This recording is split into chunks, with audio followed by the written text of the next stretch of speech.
is Brannon House Live.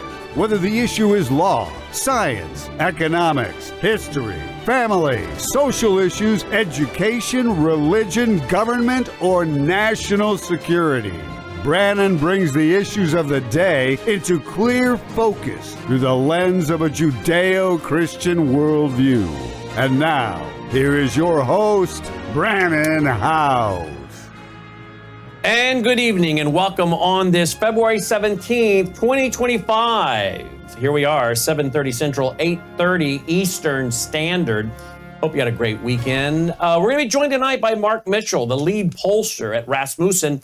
Alex Newman joins us tonight. I have uncovered a video, folks, a documentary, another documentary that I produced that I completely forgot about. And then as I was going through a bunch of our stuff that we've stashed away in the attic and archived away, which means just throwing them in a box somewhere and forgetting about them, I am uncovering all kinds of things I forgot I even did. A 1992 hour-and-a-half documentary on the New Age movement, Cosmic Humanism, filmed at a church in Tucson, Arizona. Forgot all about it. Found it last week. That'll be loaded into the vault. May bring a clip to you this week. We found Cradle to College, an educational abduction. Again, I forgot about that one as well. That was a documentary I did on my second book, Cradle to College in 1993. Well, the other day I was searching for a VHS tape, because we put it on VHS tape, called Striking Below the Belt, the story about 59 little girls given forced genital exams at school, 11 years old, by the way, in East Stroudsburg, Pennsylvania. And I couldn't find one. I didn't have one. I even went out on eBay and typed it in, thinking, because you can buy some of my books and old stuff out there that people have, thought maybe someone will have an old VHS tape of it. Couldn't find it. Went through an attic. There was a box sitting there, and I thought, I wonder what's in that box. Opened it up, and wow, there was the VHS, Striking Below the Belt. I'm going to show you that full 15, 16-minute documentary about a case that I blew the lid off of thanks to the parents coming to me. They came to me. I'll talk about that in a minute. So Alex Newman's going to join me about that. Mark Mitchell's going to join me, the lead pollster, as I said, of Rasmussen on several things. And then we're going to be joined by William Jasper on, is there any gold in Fort Knox? When was the last time we had Fort Knox looked at, fully audited? Not just, hey, here's a room with some gold in it. No, but really audited. And what if there's the revaluation of gold? Woo, wow.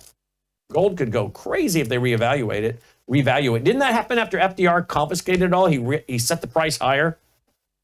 All right, let's go to Mark Mitchell here. But first, before we do, these are flying out the door. These are little business cards. You guys have been asking for a long time for business cards that say Worldview Tube, that you can pass out to your family and friends or people you meet in your community and say, hey, you might be interested in this network, this 24/7 that produces all these exclusive content programs.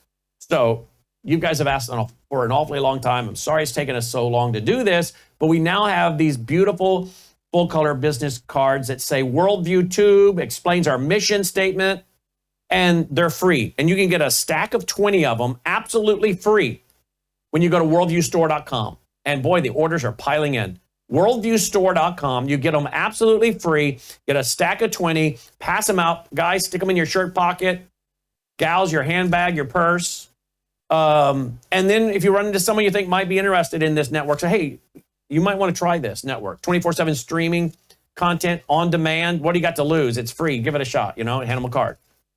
Help us promote the network and continue to grow. We are growing thanks to your help. And here's a great way. You guys have asked for it. Get 20 of them a pack for free. And if you use those up, order some more, okay? Worldviewstore.com, worldviewstore.com. Joining me now is Mark Mitchell, head of Rasmussen Polling, the lead pollster, by the way, who will be a keynote speaker at our National Worldview Weekend in October of this year in the Mid-South, right outside of Memphis. You can't get the tickets yet. The seats are limited, only 350 seats. But when we open it up, there'll be 350 seats. All the rest of you will have to be members of the vault. But Mark is going to be one of the keynote speakers, along with someone else I'll announce a little bit later. All right, joining me now is Mark Mitchell. Hey, Mark. Hello. How's it going? Glad to have you with us. Yeah, so much going on. I feel like I say that every time, but well, there is. Even today, it's accelerating faster than I think everybody thought in wild, wild ways. Yeah, we're going to get into some of it. I want to go right away though to Marco Rubio. Very impressed with how he responded as Secretary of State to CBS Face the Nation on Sunday. Watch this, folks. You're not going to believe it, or maybe you will. Maybe you will. Well, he was standing in a country where free speech was weaponized to conduct a genocide. And he met with the head of a political party that has far-right views and some historic ties to extreme groups. The context of that was changing the tone of it. And you know that the censorship was specifically about the right. No, I have to disagree with you. Free speech was not used to conduct a genocide. The genocide was conducted by an authoritarian Nazi regime that happened to also be genocidal because they hated Jews and they hated minorities and they hated those that they had a list of people they hated, but primarily the Jews. There was no free speech in Nazi Germany. There was none. There was also no opposition in Nazi Germany. They were a sole and only party that governed that country. So that's not an accurate reflection of history. Good for him. Now I want to go back to the very beginning. Okay, here's what she said. Listen now. Well, he was standing in a country where free speech was weaponized to conduct a genocide. Okay. She's taking on J.D. Vance in Germany and says that free speech was weaponized. This woman has got to be as dumb as a box of rocks. Folks, this is what your corporate mainstream media hire. They hire dumb, stupid people like her, I believe. And if she doesn't like that and she wants to prove she's smart, she's welcome to come on my show live so she can't be edited. And everybody can see what I think they'll see there. This woman is stupid. She's probably a graduate of a public school, a public university. She's an idiot, okay? I try to be graceful, but she's an idiot. She's more than an idiot. I think she's evil, in my opinion, because she's saying that free speech caused the Holocaust. Well, sweetheart, baby girl, you're in my wheelhouse now as a historian that has studied and written extensively about the Holocaust. And maybe you ought to read a book. And I would, well, multiple books, but I would recommend this one here, Hitler's Cross by Erwin Lutzer. You know, I had to go to my library, across the room here. I have a library of books I keep that are just vital. You know what, Mark? I want you to respond to this. I know you like history as well. Free speech was weaponized to take out the Jews. Really? There was no free speech. Listen to this. This is Erwin Lutzer writing in Hitler's Cross. The Hitler Youth competed with the educational system of the state, meaning the brown shirts. Private schools were abolished, and by 1938, all education was unified under the Nazi ideology, right? Does that sound like free speech to you, Mark? No, and let me tell you, we came so close to losing it. I think it's fair to say that had Biden won, we would be in a much different situation right now. Maybe they would have shut down Twitter. Maybe there wouldn't be blowback in the UK and Europe about them cracking down on free speech. I don't think people understand how close it came. And maybe it's because they use this word fascism and a lot of people don't know what it means. But Democrats really don't care about free speech. I put a tweet out that said Democrats are the fascists, period. And we have a million polls, not least of which are COVID polls, that show that they really don't care about free speech. The second they come up with some reason that they think is good enough, they'll button your mouth, right? And this one, which is better for owners of social media sites like Facebook and Twitter to regulate what's posted to make sure some people are not offended, or to allow free speech without interference. The country only says allow free speech without interference 51 to 35. This was as of 2022. So that's sad. But the reason is because of Democrats. Now, Republicans, it's 72 to 20. And Democrats, it's 57% who say regulate what's posted. Only 32% say free speech. So we're not talking about like J.D. Vance going over in Europe and talking about reorganizing NATO and all that stuff. We're just talking about fifis. People's feelings. And that's enough for a strong majority of Democrats to say, no, like, you know, shut people up. And we've seen so many other ones, and it's just really sick. So like that was almost the party in power, and there would have absolutely been blowback because of what has been happening online and the fact that they've completely lost their power. And I agree with you that that lady's stupid. She's like already the whipping boy for this. Like, she's embarrassed herself twice now, I think, right? Maybe it's been 3 times just in the last couple months. And so if she was smart, she would figure out which way the winds are blowing and try not to get herself in these kind of situations. But what is hilarious as the great theologian Forrest Gump says, stupid is as stupid does, right? Yeah, right. Well, you know, I don't have any ridiculous, embarrassing like things like that online. So I'm pretty sure you probably don't as well. No, I don't. Yeah. But here we are. By the way, let me mention this. Lutzer writes, he says this. He says, I'm reproducing part of a 30-point program drawn up by Hitler's good friend Alfred Rosenberg, who blasphemed Christ and insisted that the church replace Christianity with the paganism of the Nazi movement. Here are some of the chilling articles of this program. It's a 30-point program drawn up to the churches. Here's what you're going to do. And by the way, he dissolved all the churches and made them all unite under the Reich bishop, handpicked by Adolf Hitler. And they pretty well agreed to do this because they had been so brainwashed by this point, thinking that our spiritual duty is to God, our political duties to the state, never shall the two meet. But of their 30-point plan, the National Reich Church of Germany categorically claims the exclusive right and the exclusive power to control all churches within the borders of the Reich. It declares these to be national churches of the German Reich. So much for free speech, sweetheart, right? I mean, she's like, they weaponized free speech. Really, he took over the churches. That was number 1. Number 13. Well, important point there too.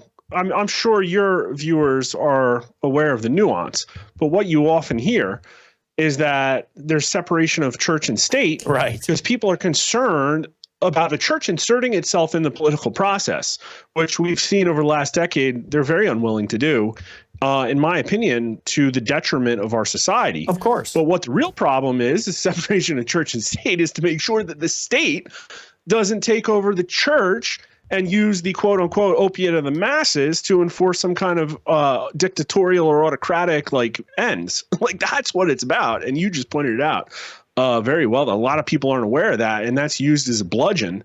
That's used as a way to shame Christians into shutting up.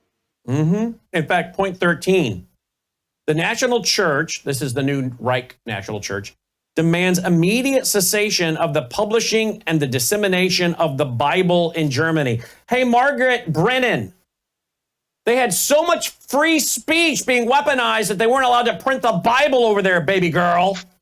I mean, what a dingbat. Number 14, the National Church declares that it, and therefore to the German nation, it has been decided that the Führer's Mein Kampf is the greatest of all documents. It not only contains the greatest, but it embodies the purest and truest ethics for the present and future life of our nation. Number 18, the national churches will clear away from its altars all crucifixes, Bibles, and pictures of saints.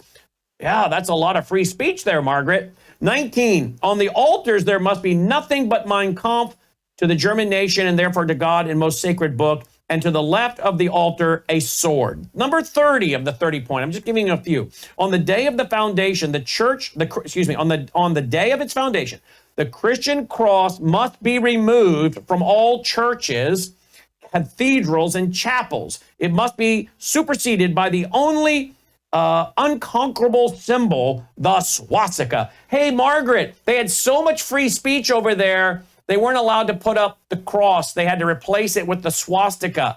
That's not free speech. You clearly don't know history. I'm not shocked.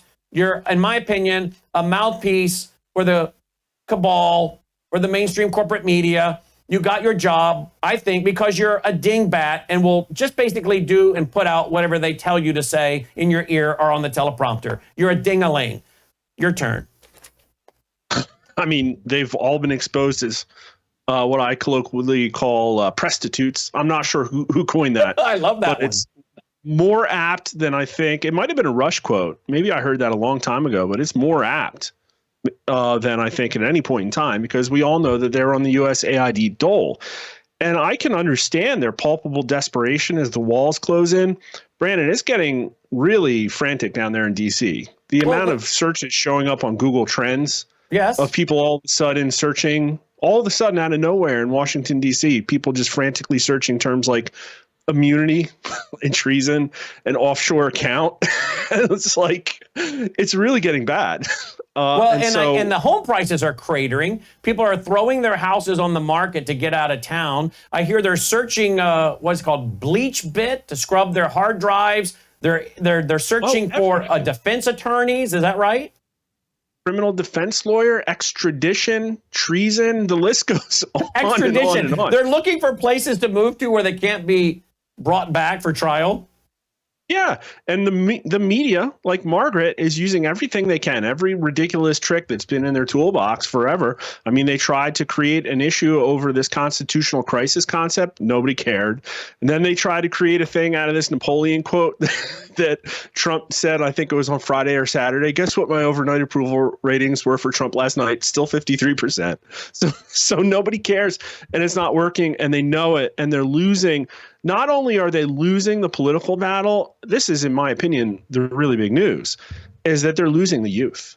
This is incredible. In our numbers back in 2016, Hillary Clinton got, such a ridiculous amount of 18 to 39-year-olds. Trump, I think, was polling in the high 20s back then with us. That's just like 9 years ago, right? And now, admittedly, a lot of those people aged up into new age bracket, but we also got a whole lot of new Zoomers since then. And those people right now have the highest Trump approval by age at 56%. They have the lowest Trump strong disapprove at only 28%. And they're just as likely as everybody else to say that the country is on the right track.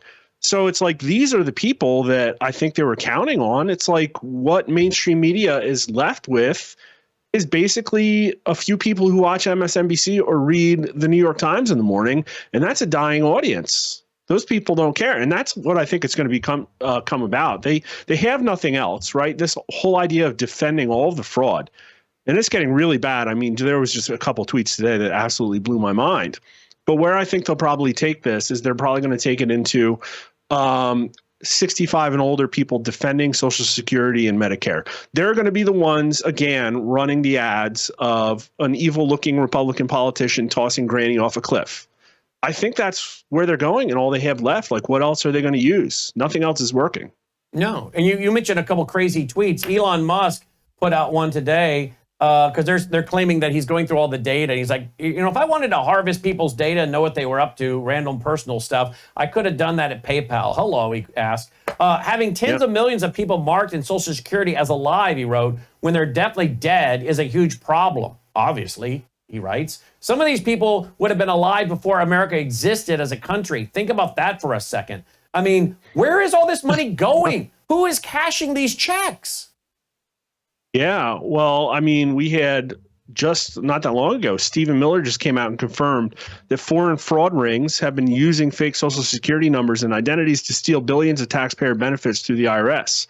Miller confirmed Doge is about to get the records, and over a 10-year normal budget window, you could be talking about savings over $1 trillion. Like, this is $1 trillion they plundered from the Treasury by clamping down on massive fraud in our tax and entitlement systems. And this one, too, this Representative Tim Burchett, I think he's Tennessee, says he thinks that there's a paper trail of money that was sent overseas that ended up back in the pockets of lawmakers in Washington, D.C., and that there soon will be a lot of retirements.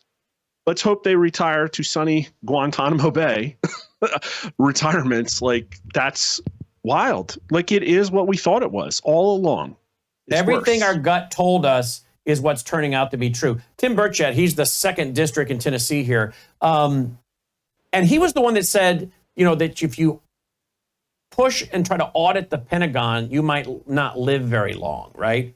So Rudy Giuliani, who I've had the opportunity to interview several times, told me on this broadcast a few years ago that a lot of this money flooding into Ukraine was both Republicans and Democrats, and it was a gigantic money laundering scam for both Republicans and Democrats. So everywhere we look, USAID, wars, going to war, it appears as though that's what it's been. Do we have that video, Caleb, that I asked Logan to grab earlier today from the guy that supposedly shot and killed bin Laden? Ask Logan if we have it. He cussed a couple times when we asked him to clean it up. I want to play that real quick because you know what else is some of these high-profile retired military guys are now questioning why they ever went into the military to go fight wars overseas, and they realize that I was just fighting for someone's personal agenda. Generally, I was fighting for the agenda of a politician. Well, it's more than that. Go read Smetley Butler. What is it? Something Smetley Butler. He was a multiple star general who said all wars were fought for corporations. Smedley Butler, I think it was. Yeah. All wars are fought for corporations. So again, the American people at their gut level knew this is too much money going to Washington. There's no way that this whole system isn't maintained by corruption by both Republicans and Democrats, right? No, 100%. I mean, we had a 1,000-ship Navy. Now we're spending, geez, how many times more on our national defense? And stuff's falling apart. And we're getting the best in, cutting-edge technology in our fighters and stuff like that. But I think from a military readiness perspective, everybody agrees that we're in a worse-off spot. And, I came from the military, and it's like, even if you don't look at the potential fraud, the potential contracting issues, like all of the things that might be hidden, we have a lot of supply people and yeomen and like desk warmers and just a lot of people that just don't do that much. And it's like, I'll say too, I worked really hard when I was on the submarine, but I did a 3-year sea tour, and then an officer does a 2-year shore tour, 3-year sea tour, 2-year shore tour. And so you're only getting 60% operational, readiness out of each of the people that you have on the line. So I think you could take a massive hatchet to it. There's a ton of stuff that could be done. And don't get me started on all of the waste and abuse that comes from, okay, we checked the box and got the transsexual issue out of the military, right? But there's still a ton of people that get pregnant on deployment. There's still all kinds of issues of, lax discipline and leadership and cultural problems in the military that could be cleaned up and I think improve our readiness and cut those costs. But again, this is like one of a million things that happens here. Like we're talking about Social Security, which was always held over everybody's head as like, well, sorry, if you want to cut spending, we're going to have to take your entitlements away. And it turns out, no, it's a $1 trillion fraud ring that probably,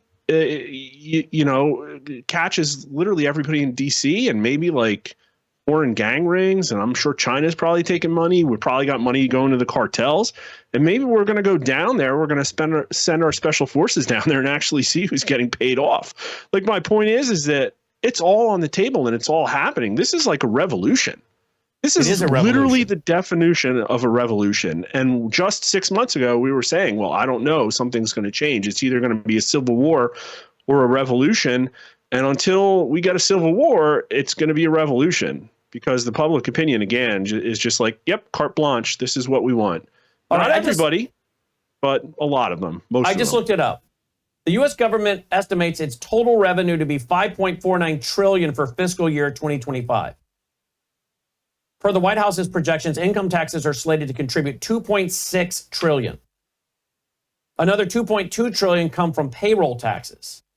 This includes $1.3 trillion for Social Security, $399 billion for Medicare, and $56 billion for unemployment insurance. Corporate taxes would add another $467 billion.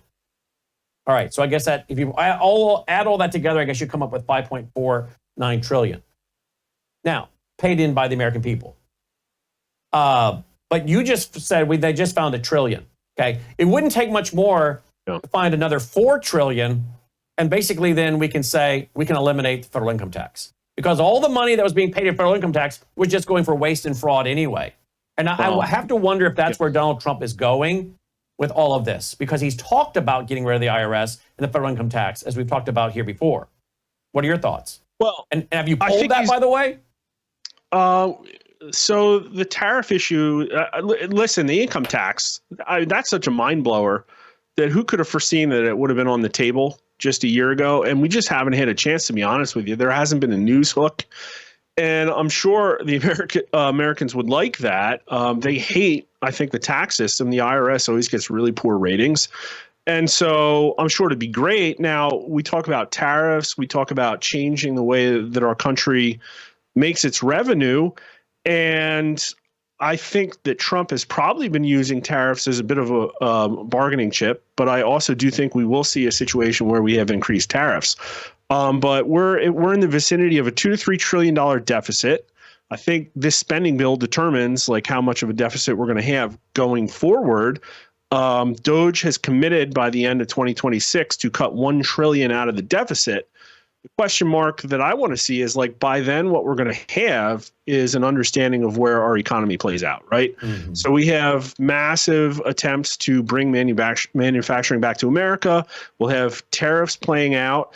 But what we also have is hundreds and hundreds of thousands of dollars tied up into people who are adding absolutely no productive value to the economy and layers of bureaucracy and regulations that are counterproductive.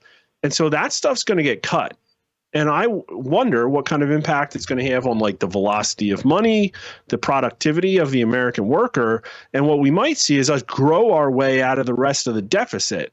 And what it comes down to, it's like, okay, if you're a person at home and your credit card debts are piling up and you spend more than you take in, you can either budget and cut spending and try and pay off bit by bit your debts, or you could go out and get a new job. And that is often the better response because maybe all of a sudden you like I think that Americans going to get a new job. Like that's what's going to happen, I think. I hope, right? Like I think that's the sunny path out of that, in which we have a new golden age where my kids have a future all of a sudden. And we don't know because there's so much fog of war. We're talking about like right out of a U.S. congressman's mouth that there will be many people retiring from the Capitol Hill because of kickbacks they've been getting from overseas funding. And of course, the question is, where were they putting all that money? You know, right? Is there Swiss bank accounts, foreign bank accounts? Where has all that money been going? There's got Doge and AI ought to be able to find out where that money was going and do clawback, but also use it to prosecute these people. And by the way, if you want to start cutting, as you said, cut back the military, I did find it, just double check. General Smedley Butler, he wrote the book years ago, War is a Racket, and basically said every war was fought for corporations. You know, you go into Afghanistan, you're after their minerals, or you're over there with the CIA and you're growing, poppy fields and drugs or running drugs, whatever it is you're doing. A lot of times it is an absolute racket. So we don't need all these military bases all over the world. We don't need to be doing all this adventurism and intervention. I'm not for so-called isolationism, but again, the motto, America first. We're not even protecting our own stinking borders, which, by the way, brings up the fact that we have an article today that talks about just that. The U.S. military is training special forces in Mexico. Apparently, we're about to go to war with the cartel on our border. Well, maybe it's time we do something like that instead of being over in Ukraine fighting a border war for Ukraine with Russia that didn't even have to happen because Zelensky didn't take the deal that he was offered, that now, after all these dead and injured people, he's willing to take. We should, and not to mention the billions of dollars that have been laundered. And again, according to Rudy Giuliani, when I interviewed him, it was kickbacks going to Republican and Democrats to do that. But now the U.S. military is going to be training special forces in Mexico to take on the cartel that are running their drugs with the Sinaloa network pretty much in every major city in the U.S. How about we concentrate on this kind of thing and the sex trafficking and the rape and the kidnapping that's going on with drug cartels and organized crime, international gangs, MS-13, try the other group from Venezuela. It's refreshing to see leadership. That's what this is. This is literally just leadership. We're seeing a split test, an A/B test, a before and after of what leadership means. Strong leadership that's got political willpower and is doing, literally committed to doing for the voters what was promised. And that's what's wild, is that this whole thing has to be fixed. There are no half measures here. We have to come out on the other side with an America that has the integrity of leadership to not conduct illicit proxy wars in nations that we shouldn't be involved in, does not be involved in the opiate trade, doesn't steal 20 or 30% of Social Security out of hardworking taxpayer donkey accounts. That's what we need. We have to get there. And it's really hard because you're working with Washington, D.C., which I think probably has 5 people like that, maybe 10, right? Maybe as many people as Trump brought in. And if you turned the keys over to Kamala Harris or AOC or Pete Buttigieg or whoever's going to float to the top of the 2028 stack today, I think what you would see is a rapid and aggressive effort to roll everything back as fast as possible, and then kind of to cement a state with a permanent Democrat control, which will be even harder and scarier because they've lost a lot of electoral power there, right? And I think that's where we're at. And so between now and 2026, I guess, where Congress might be up for grabs, they have to do something to prevent us from going back to a place where maybe 5,000 tons of gold gets stolen out of Fort Knox. Mm-hmm. And I'm going to deal with that tonight with Bill Jasper. You know, I don't think there hasn't been anyone in there since like 1974. I think it is. We're gonna look at some of that tonight. I had a video. I've asked Logan to clean it up, and they've told me in my ear they've now got it. He showed me this video earlier today. This is the guy that supposedly took out bin Laden. And it's very interesting to watch a lot of these guys are now questioning what it is their government sent them to do. You know, and part of this came up today because I walked through the room and where the TV was playing, and one of those very sad commercials came on raising money for disabled veterans.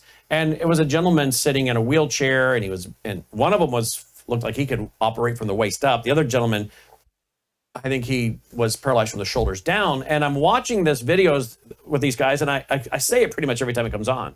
I'm like, that is so heartbreaking at many, many, many different levels, but it should have never happened. These guys were sent to fight wars in places we should have never been. We should have never been in Afghanistan. We had no real national interest over there. We went to fight a war in Iraq after 9/11. We're like, let's go after, supposedly Saudi Arabia and Iran were involved, so let's go after Saddam Hussein in Iraq. Hello, what? And yet, you know, if you questioned that at the time, you were not patriotic. And if you questioned the Patriot Act, which we did back then, we were called communists because we're like, yeah, but this is government intrusion. George W. is president now. If Hillary gets these powers, what do you think is going to happen? So you shouldn't have it under anybody. And many of these guys are now waking up that they were sent out to do a job they should have never been doing, and even killed people that you would do the same thing they did if you raided their house. If some foreign military came in and kicked the door in of your house, you would reach for your gun too. And that's what this guy's saying. We kicked the door in of people's homes as a foreign military. They reached for their gun, and I shot and killed them. And I'm thinking to myself, well, of course he was reaching for his gun. What would you do if they did this to you? You would be reaching for your gun. People are really starting to question things that you were never allowed to question, because if you did, you were somehow questioning people's service to our country. No, I'm questioning common sense. We don't need to be seeing young guys coming home in wheelchairs for wars that meant nothing, because everything in Afghanistan has been erased. In fact, and Logan made a good point. He said, it's even worse than we went over there. I said, yeah, that's right, because now the terrorists have $80 billion in military hardware. So it's worse than when we went over there, and it's worse on the lives of the people that are sitting in wheelchairs. Before I play this clip, you want to comment? Yeah, 100%. It's worse even more than that. I was there. Were you really? What branch were you in? I was in the Navy from 2001 on a nuclear submarine from 2001 to 2006. I love being a submariner, and the reason I got out is because my shore tour was going to be in Iraq or Afghanistan. It was a period where, you know, they were doing the surge, they didn't have enough leadership, and they were sending Navy people like out of submarines over to be leaders of bomb disposal squads and stuff like that. And it just so happened my EAOS lined up with me not having to go on that. And so I said, you know what? I was trained to math my enemy to death. And so I'm not putting my family through this, and I got out. But I can tell you from being in the military, what is really sad is that back then in 2004, 2005, I think it's fair to say that most people I talked to were actually pretty gung-ho about going overseas and fighting this enemy. And it's because the military leadership did what military leadership does, which is dehumanize our enemies. And so there was a lot of, like, you know, as you can imagine, stuff directed at the religion of the people that we were going to fight against. And what is kind of sick and sad is that now looking back, it was very clear that we should never have been there. It's all worse. Everybody knows it. And not only did we lose, you know, the military equipment in Afghanistan, and we lost thousands of people's lives, we also lost in my opinion, the moral high ground of the U.S. military, because a lot of people looked at what we had. Like, I think the world can say that we did not make things better. And also, there's a ton of soldiers who don't trust the military. There's people who will not fight under a certain commander in chief. And now all of a sudden you see enlistment skyrocket. And I think that's a problem. It gets back to leadership, which is ubiquitously almost everybody that we entrusted to lead our institutions failed us because of lack of integrity. And well, what you're saying is that the government was involved in propaganda. That's what you're really saying. They used propaganda to convince the soldiers you were doing the work of God and home and hearth and country. And I'm not a defender of Islam. I think Islam is an evil religion. The Quran is a horrible book. And what they say about the Christians and the Jews and all that in there is horrific. But that doesn't mean we should have been going all around the planet picking fights with them and then causing many of them now to want to go to war and jihad against us and then infiltrate our country. And what we did is I think we actually inflamed them the same way our side was inflamed with religious fervor and a political and military call. Their side has also been inflamed under a religious jihad, die in martyrdom, kill the infidels, the Christians, the Jews. The ones we didn't kill. Yeah, right. The ones we didn't kill. So we've got a bigger Islamic problem now than we did before 9/11. Well, I don't even know who I would trust to accurately assess that anymore, because our own State Department has been involved all over the world in these things. And it seems to me like Mike Benz will tell you that it's the modus operandi of the blob, which is that to use threats to democracy to justify things that weaken democracy. That's what has happened, right? It's like we are in a not very good situation because of our attempts to strengthen democracy in Ukraine to prevent threats to democracy. And now we're closer than ever, potentially up until a month ago, to World War III with Russia. Yep. And here all of a sudden we realize that World War III is actually against our own U.S. government, which has been subjugated by greed and a lack of integrity. And it's got to be fixed. And I don't know how you do it the whole way, but this is our challenge now. And finally, I think it's clear to see the light at the end of the tunnel. Like there is a golden age ahead of us if we thread this needle. And it's going to take everybody. If you get rid of the federal income tax or just crush it down to a consumption tax, so the drug dealers and the prostitutes and all of them are paying their fair share. But if you even did that, can you imagine what you or I write in checks to the government that could be going to expand Worldview Tube, but no, I've got to send a ton of money to the government instead of expanding Worldview Tube so that it can go into the pockets of corrupt politicians or funding condoms in the Gaza or LGBTQ or this or that or, you know, or giving money to Egypt and all these other foreign aid. I'm like, are you kidding me?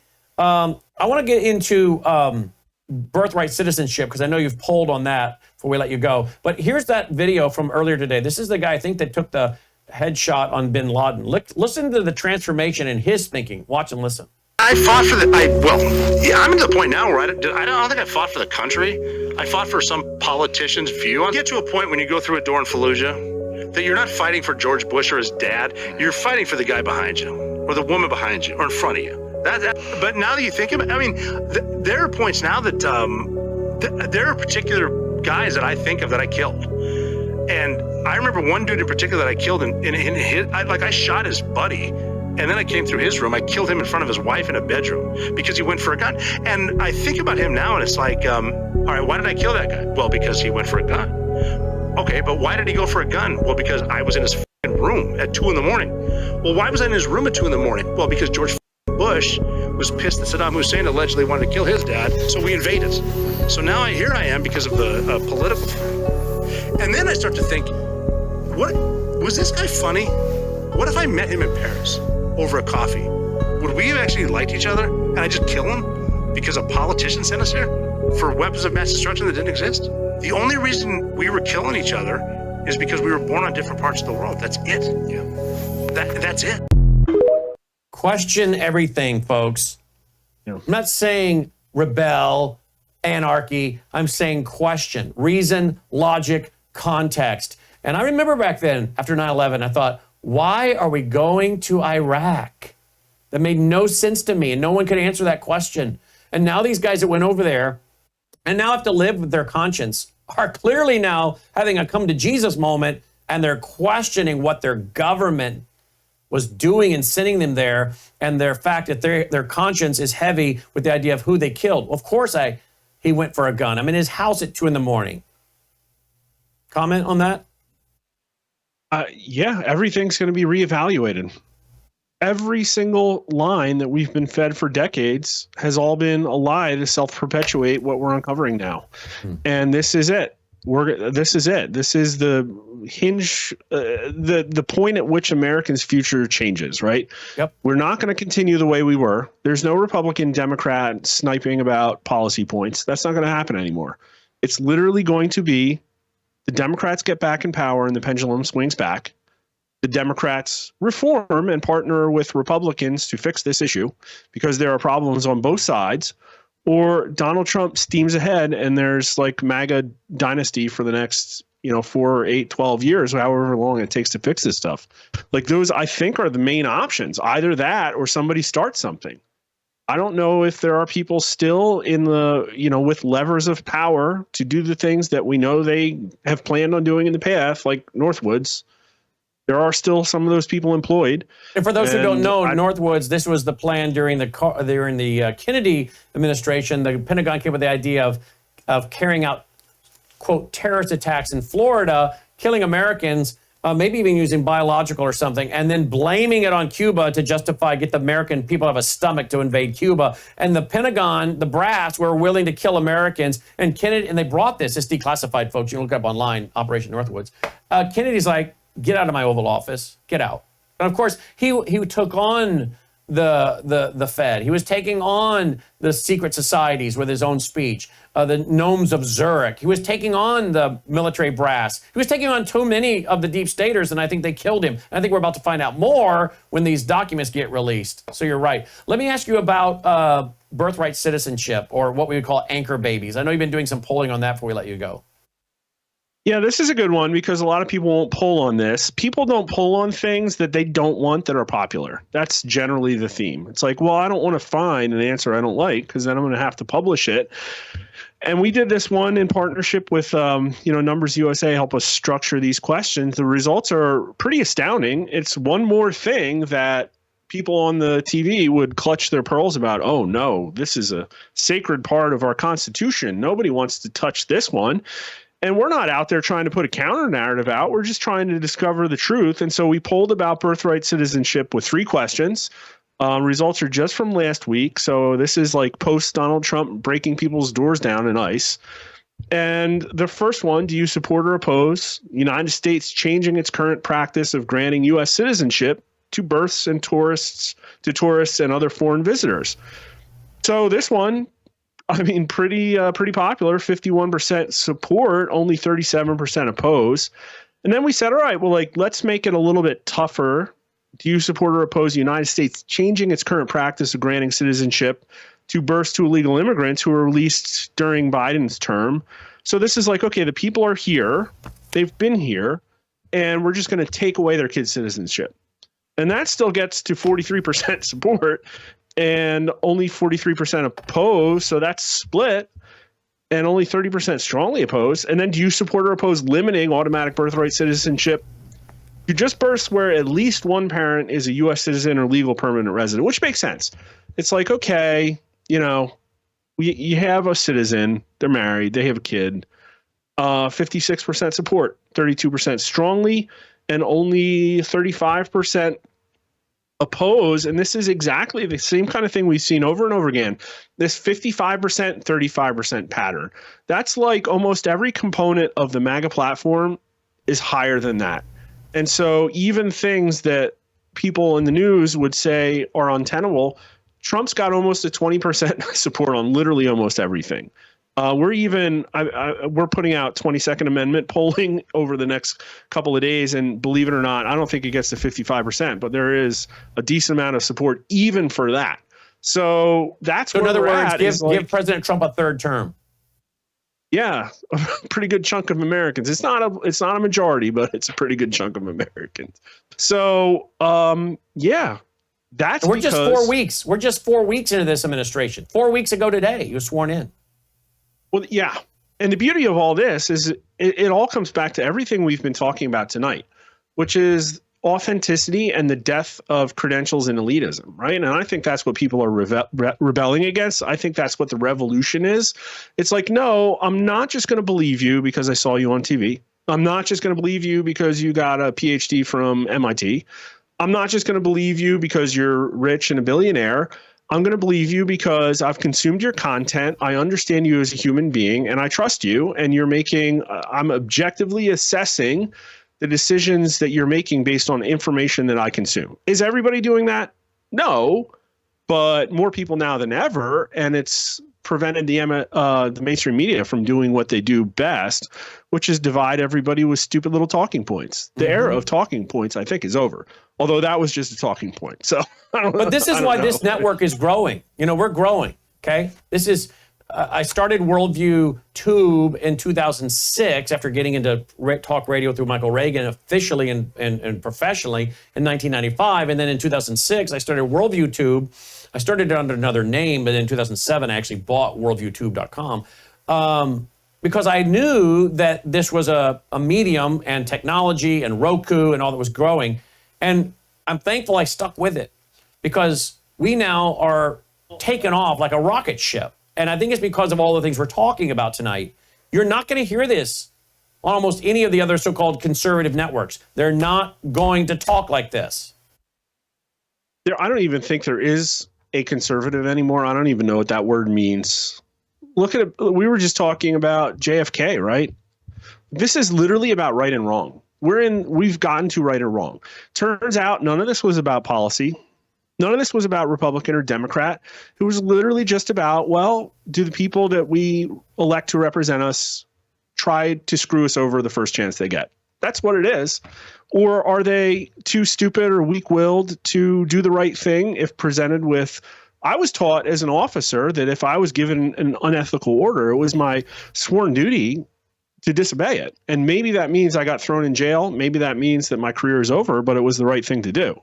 And we don't have humans that will do that are leading us right now. We really don't. That whole concept is completely gone. And again, like we talked about before with you, it gets back to the fourth turning. After a crisis, the supply and the demand of order are very high. Right before a crisis, the demand for order is very high, but the supply is as low as it gets. And that's what we have right now, a super low supply of order and a super high demand for order. And what's going to happen is the world rights itself. People figure out how to supply order by themselves.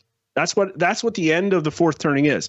It's the crisis point at which people say enough's enough and I'm going to supply my own order. And that may be that you see the population run to certain states, like Tennessee, for instance, where I live, and where your state legislature is working on more and more and more legislation to fix these problems. And that's what we need is a return to the 10th Amendment of the U.S. Constitution. The powers the federal government has are limited and expressed, and the unlisted powers belong to the states and respective people thereof. There needs to be a return of order at the local and state level.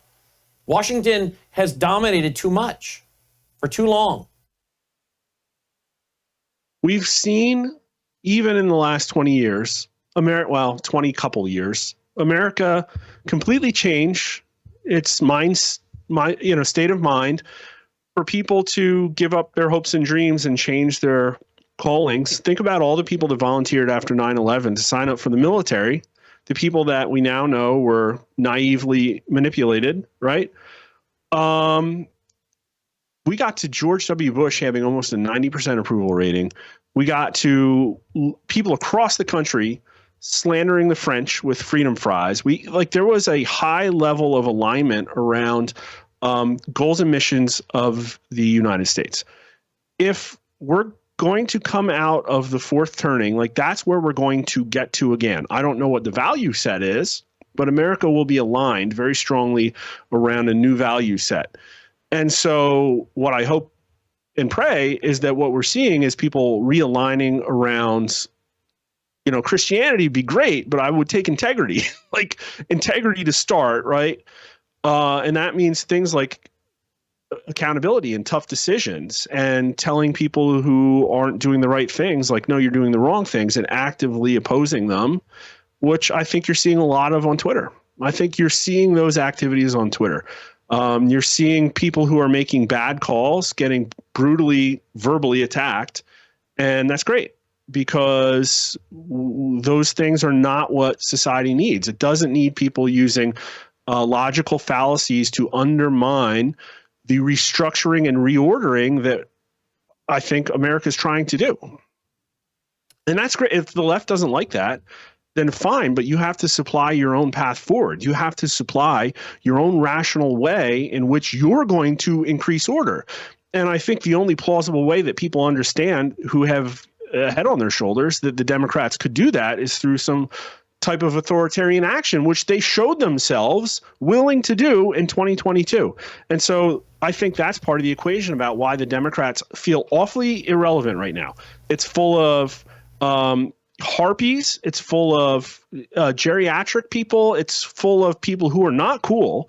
It's full of eat the rich communists.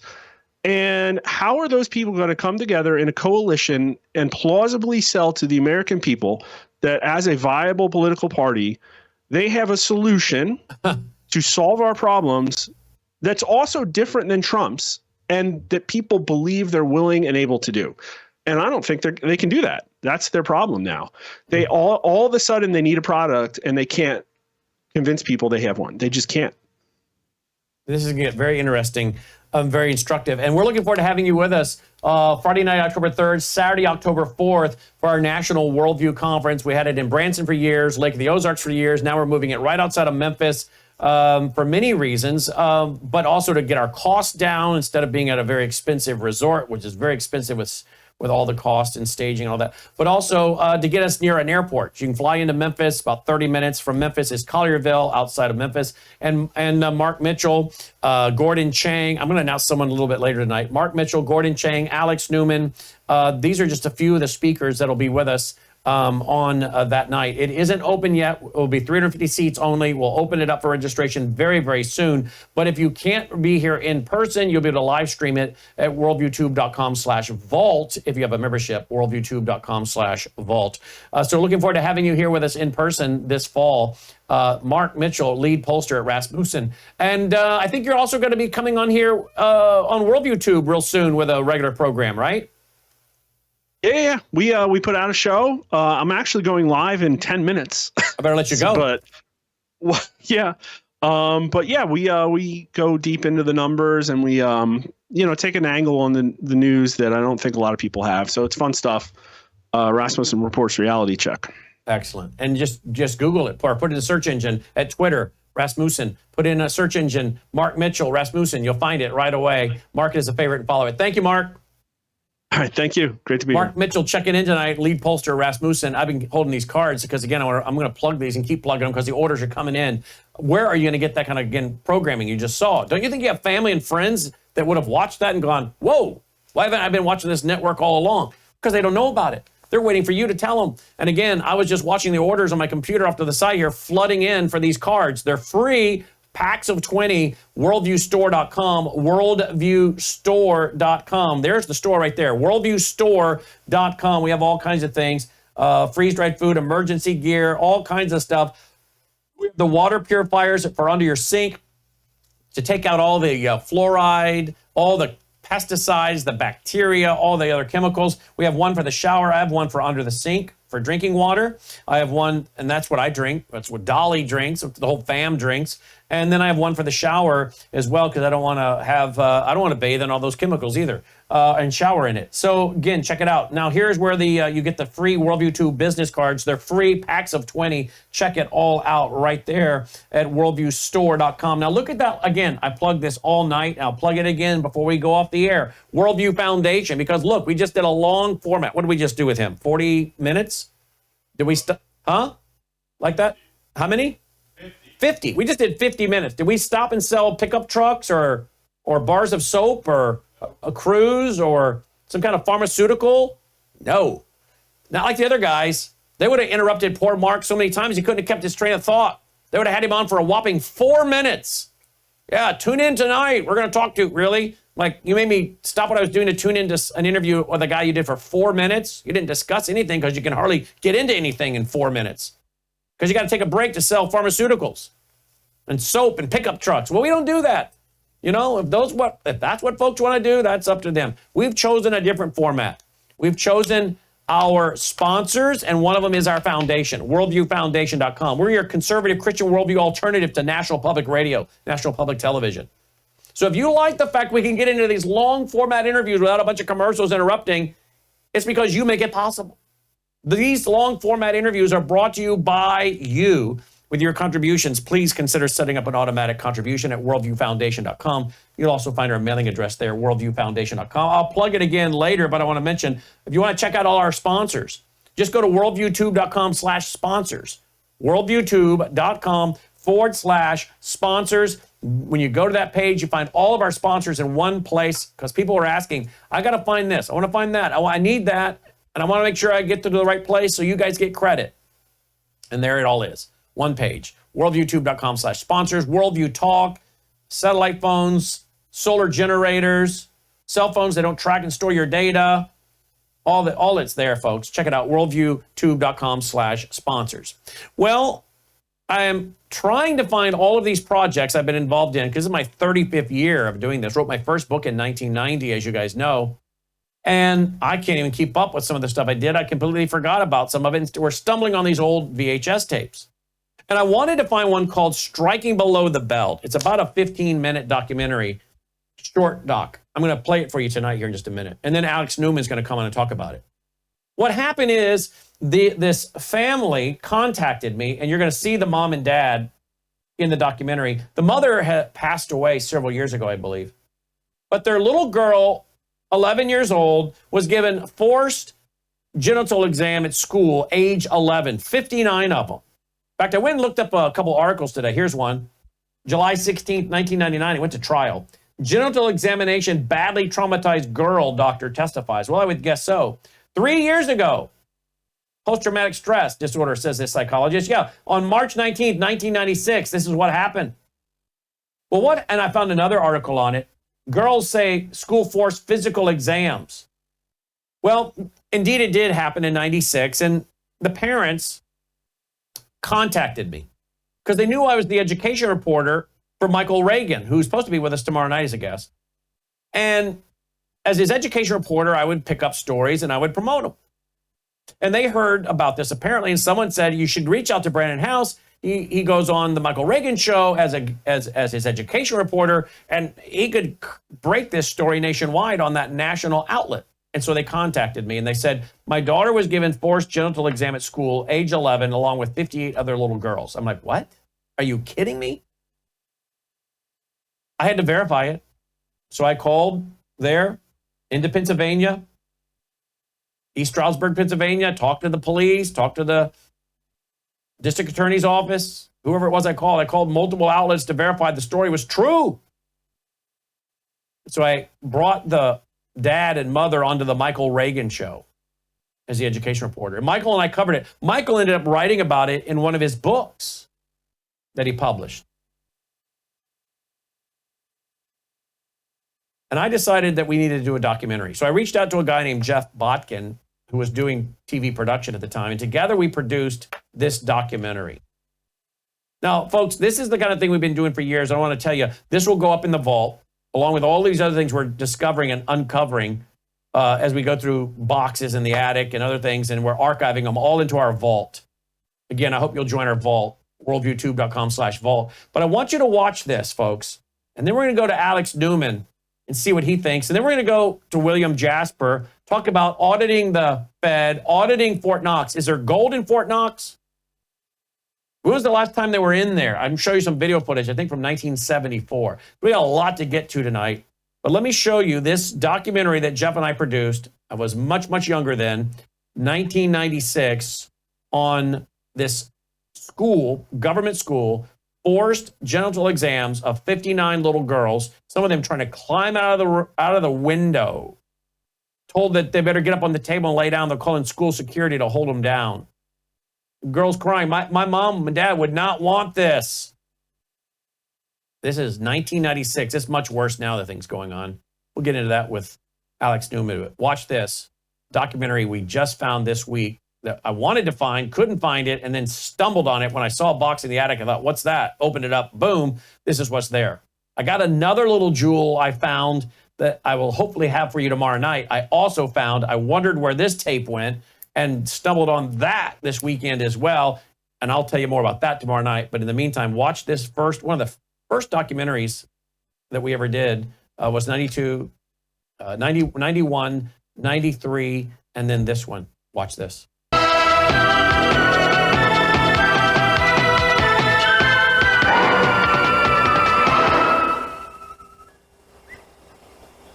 Events in this quiet eastern Pennsylvania valley are provoking loud discussions across the nation. Public school officials here in East Stroudsburg are angry that parents are critical of school policies. And some parents are so furious with the public school system that they are making immediate arrangements to get their children out of the local schools permanently. According to school psychologist Stephen Kossor, these frustrated parents realize that the public school situation is hopeless. Many came to this conclusion after a recent incident at Lambert Middle School sent 6th grade girls home in tears. On March 19th, 59 6th grade girls, these are 11-year-old girls, were taken out of their classrooms at the J.T. Lambert Intermediate School in East Stroudsburg, Pennsylvania, taken down to the school nurse office and told to strip down to their underwear. They were standing in line, and they began to find out as girls would come out of an examining room, a private examining room, they were finding out that the girls were going in were being given genital examinations. And so at this news, at least 16 of these 59 girls began to cry and make a run for the door.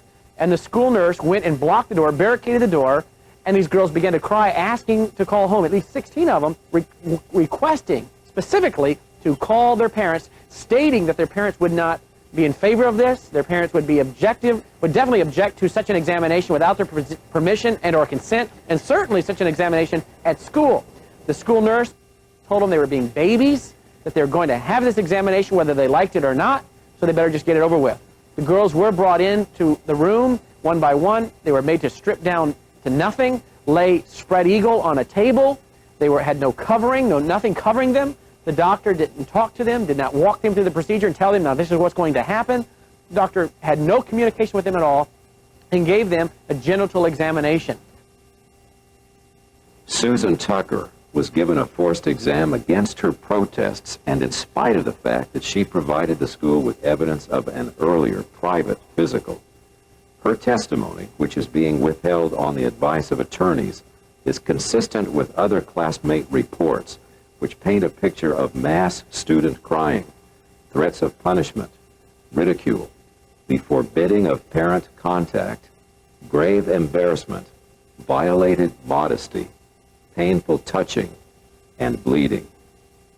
Susan's entire family has been adversely affected by the ordeal. When I heard about it, I became so anxious. I suddenly couldn't catch my breath. I couldn't breathe. And I thought there was something wrong with my heart. I didn't know. I was just holding myself, trying to catch my breath. And I kept telling myself to take a deep breath because and when I still think about it, I get that way. I just can't believe that this happened, that my daughter was abused this way at school, and I was not there to protect her. It's a horrible feeling. The first thing she did is when she came in the house is she said, "Dad, you got to kill somebody." I said, "What?" And she said, "You got to kill somebody." And she stormed off into her room, upset. And, well, my wife chased her in there, and I'm just going, "What is this?" My wife went into the room and sat there for 2 hours talking to my daughter about what had happened. We wanted to make sure we had the facts straight. We wanted to get it clear in our head exactly what happened. And when my wife came out of the room, she told me what happened. My wife was pretty upset. We got on the phone right away, and we started calling, we know a couple school board members that we called. And we talked to them, and they were shocked. They could not believe it. They said there's no way that this type of examination could be happening at school. We said it is. And they said, well, they'll get to the bottom of this. And I mentioned to one of the school board members that you better not lie to me or my daughter about this. It's the worst thing you can do. And if you lied to me, first thing I'm going to do is I'm going to call the police, and then I'm going to sue you. The next day, school officials responded to parent anger at a public meeting by accusing the examined girls of lying about the genital exams. After the superintendent claimed the girls had not been touched, several families did call the state police, demanding a criminal investigation. You just don't tell a child that has just told you probably one of the most serious things she's ever told you in your life, that you're a liar. And that's what they did to my daughter Susan and these other 58 girls. The disturbing details of this Pennsylvania incident reveal a direction in local education policy that actually suspends parental involvement in a student's life. East Stroudsburg did not deviate from this direction even after receiving hundreds of telephone calls of protest. School board in East Stroudsburg, Pennsylvania, after this occurred, had a school board meeting and had a vote of 8-1 against adding wording to district policy that would have allowed a child to deny a physical examination from the waist down. And the school board, in a vote of 8-1, voted against adding this wording, allowing young kids to deny physical examinations from the waist down. So basically the school board was saying, parents who are here, we don't care what you think. We don't care if you feel your children were sexually molested. We don't care what you think at all. We'll do what we want with your children we want to. We'll sexually molest your children any day of the week we want, and you can't say anything about it. In fact, the doctor who performed the procedure was recorded in the Pocono Record as saying, even parents don't have any say over what takes place in a physical examination. The Rutherford Institute, a nonprofit civil liberties organization, has agreed to help aggrieved Pennsylvania parents and their daughters by bringing a civil suit against the school district in an effort to put a stop to actions like these, which, according to Rutherford, totally disregard both parents' and students' rights. This case brings the idea of government intrusion to new heights. I'd say it's even worse than just a violation. These young girls probably had never had such an exam, and one girl even had her legs pried open against her wishes. When I heard about it, this particular case, I was stunned to think that a school could take such a role and examine these young girls, some of them who had not even handed in consent forms. Some parents had handed in consent forms saying, do not examine our daughter. She's already been examined or will be examined by our own private physician. The school examined the girls anyway. And so even where parents had refused to give consent, the school examined the young girls. The school's answer to those charges are, well, we lost the consent form. The consent forms also did not allow the consent forms also said that if parents did not turn the forms back in, then it would be assumed that they did consent. We believe that that's illegal. That's not effective consent. They would have had to have said yes in writing. Otherwise, the school should have assumed no. They shouldn't have assumed yes, you can go ahead. So in other words, the parents could not consent simply by not sending the form back in. The thing that was most disturbing to me was to hear that these young girls were asked to strip down in front of each other in a room, that several of them were so upset by the event that they were crying, and that rather than demonstrating compassion, the nurse said that they were a bunch of babies, that the girls were so upset they were trying to climb out the windows. And these girls, they were traumatized. It was horrible. This is a test that I was not prepared to tell my daughter about for years. I would think maybe 18 years old or earlier unless if there was something wrong. I didn't have an exam like this until I was 21, and that was traumatic. And at 11, it's ridiculous. It should never have taken place. Parents who reported this incident to the police were shocked that police investigators neglected to interview their daughters and yet officially concluded that there was no evidence of school district wrongdoing. Parents were even more astonished to discover that school officials fully intended to continue examining 11-year-old students for genital warts, lesions, and parental sexual abuse. Family physician Dr. Gregory Botkin considers this most bizarre, noting that it is definitely harmful to average girls of this age who do not need these procedures to be examined as they were without the customary professional preparation. To do such a thing against their consent can be regarded as criminal assault, and in some communities, as molestation. What we hope to accomplish through this case is not only compensatory and punitive damages against the school, but injunctive relief. The East Stroudsburg Area School District has already said that it has done nothing wrong and that it intends to carry forth this kind of an exam in the years to come. So what we're hoping is that the judge will tell the school, you must stop this kind of an exam, give declaratory relief saying that this kind of an exam is unconstitutional, and then compensate the girls for the violation of the right to privacy, violation of parental rights, and then there are many state claims involved too, including intentional infliction of emotional distress, assault and battery, and other claims. I must say that this case takes the cake. We haven't seen anything this extreme, but we have seen a trend lately, and that trend is towards schools taking more authority away from parents. We just recently had our Hot, Sexy, and Safer case in Massachusetts, where parents were not notified of a program put on by Susie Landolfi. And she had an act where sexual acts were described, children were asked to participate, and parents were given no notice at all. And for many parents, this obscene program would have been something that, had they known about, they would have asked that their children be opted out of the program. And so we see a lot of things like this where schools are making decisions that parents ought to be making. And parents are taking more and more of a back seat to the schools. And even the NEA has said that there are no parental rights.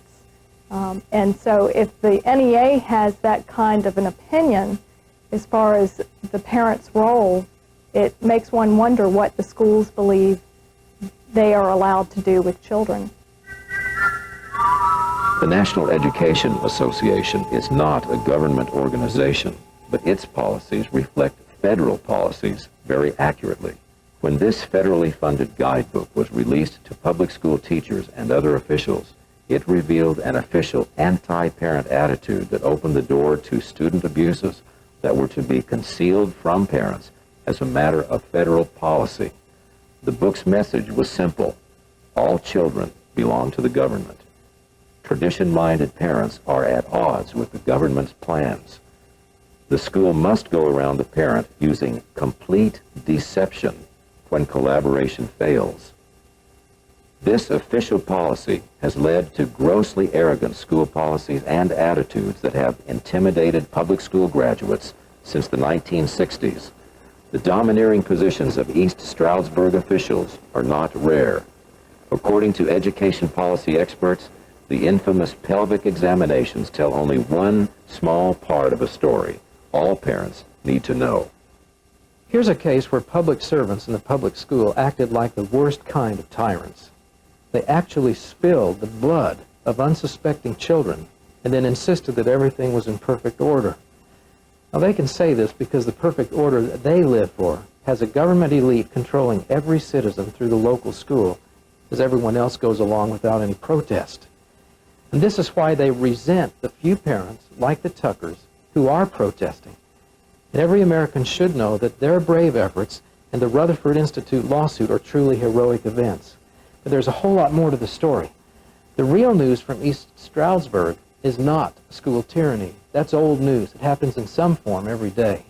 The real news is that so few parents are protesting tyranny, even this time when the tyrants hit those little girls so hard and so viciously below the belt.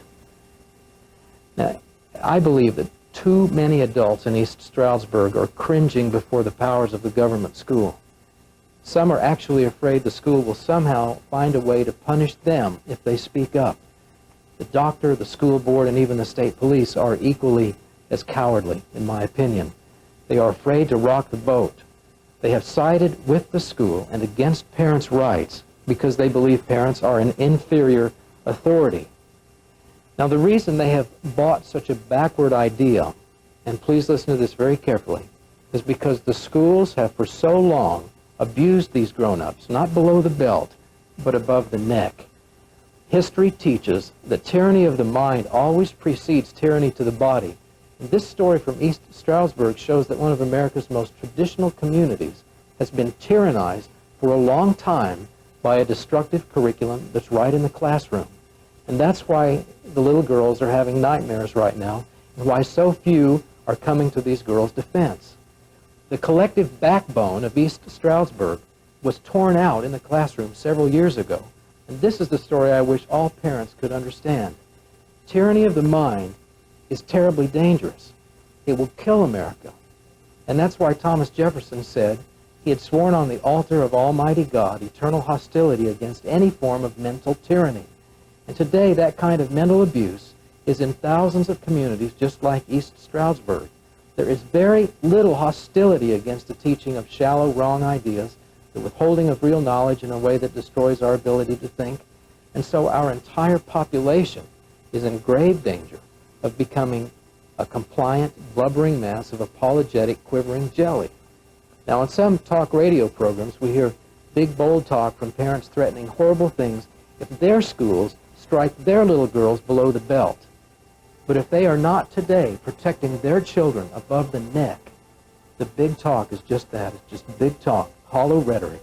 And the tyranny their children will ultimately grow into will be a whole lot worse than the tyranny of a pelvic examination. Joining me now is Alex Newman.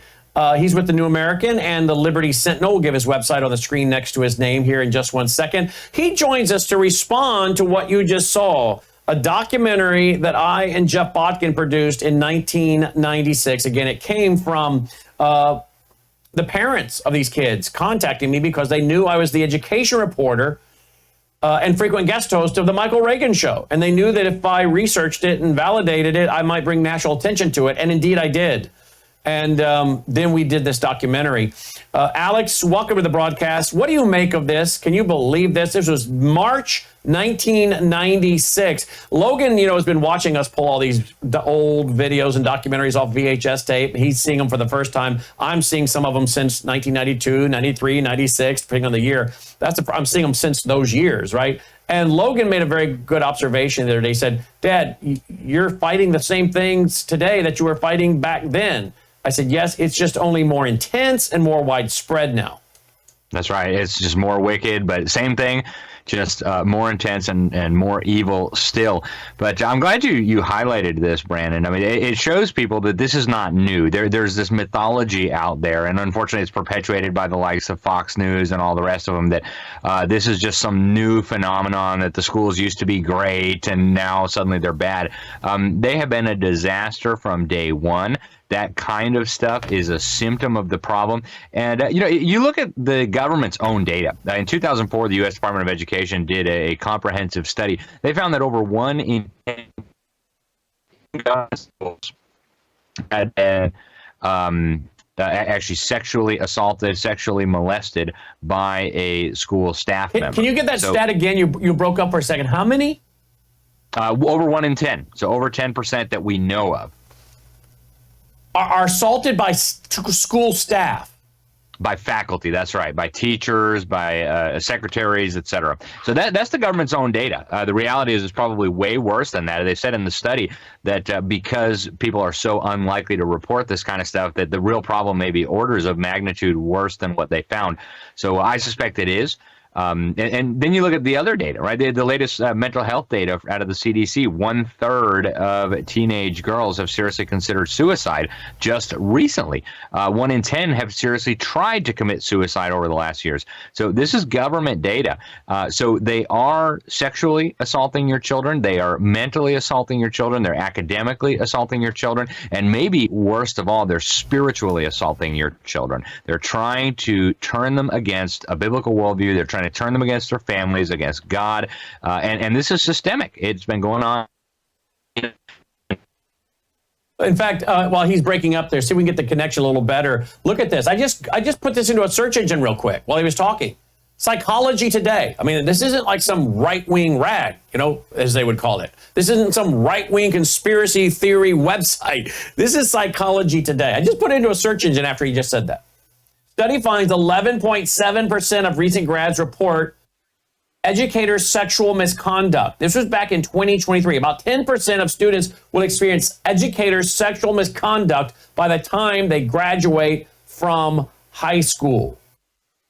Most perpetrators are male, 89.1%, and teachers, 63.4%, or coaches, gym teachers, 19.7%.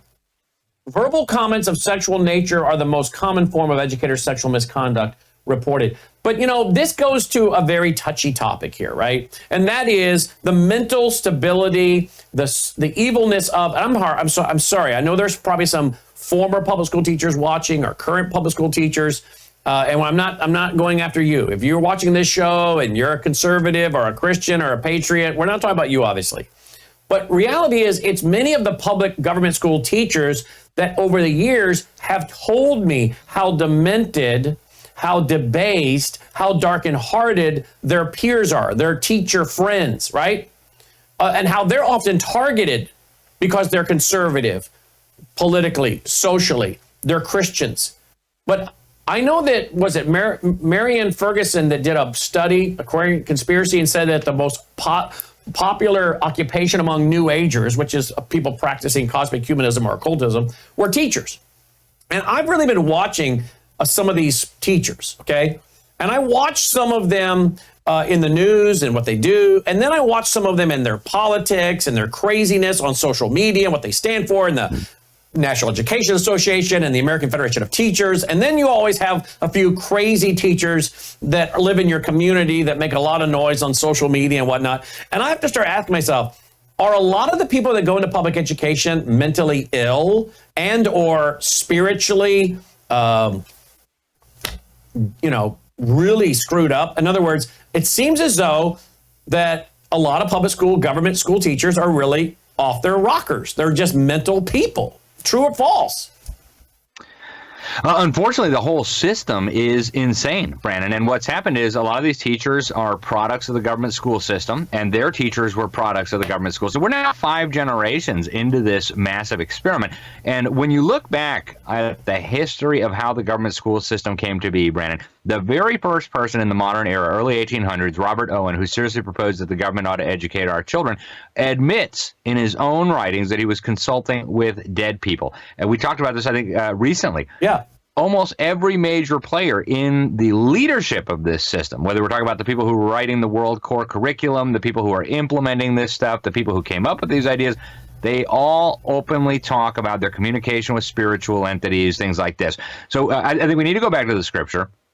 The scriptures clearly assign the responsibility over education to parents. There can be a supplemental role for the church there. No role, obviously, for the civil government. The government's job is just to punish evil, which is exactly what's happening here. So I think what has happened is the system is so bad, it tends to attract people who are comfortable with that system. That's why if you follow like libs of TikTok on Twitter, for example, you'll see just example after example after example of these so-called teachers talking about how they're grooming. There's just today at my local school board meeting, we had the local chair of Moms for Liberty read from books that they're still using in the government schools. Brandon, there are things that are so vile and so disgusting, I wouldn't say them to anybody. It's like a bad X-rated porn movie. They have homosexual rape scenes in books for children that have been banned. They're against the law in Florida. So what kind of person wants to go into that environment? They're purging the good teachers. teachers, and I've seen this happen. I've got plenty of Christian friends who have served in the public school system. They're being purged deliberately and strategically. Hey, you got to teach this LGBT lesson. They say, no, well, I guess you can't work here. So they're doing this on purpose. And I have a warning for the teachers who are involved in this. You're going to be replaced next. Bill Gates, they're talking about artificial intelligence taking your job.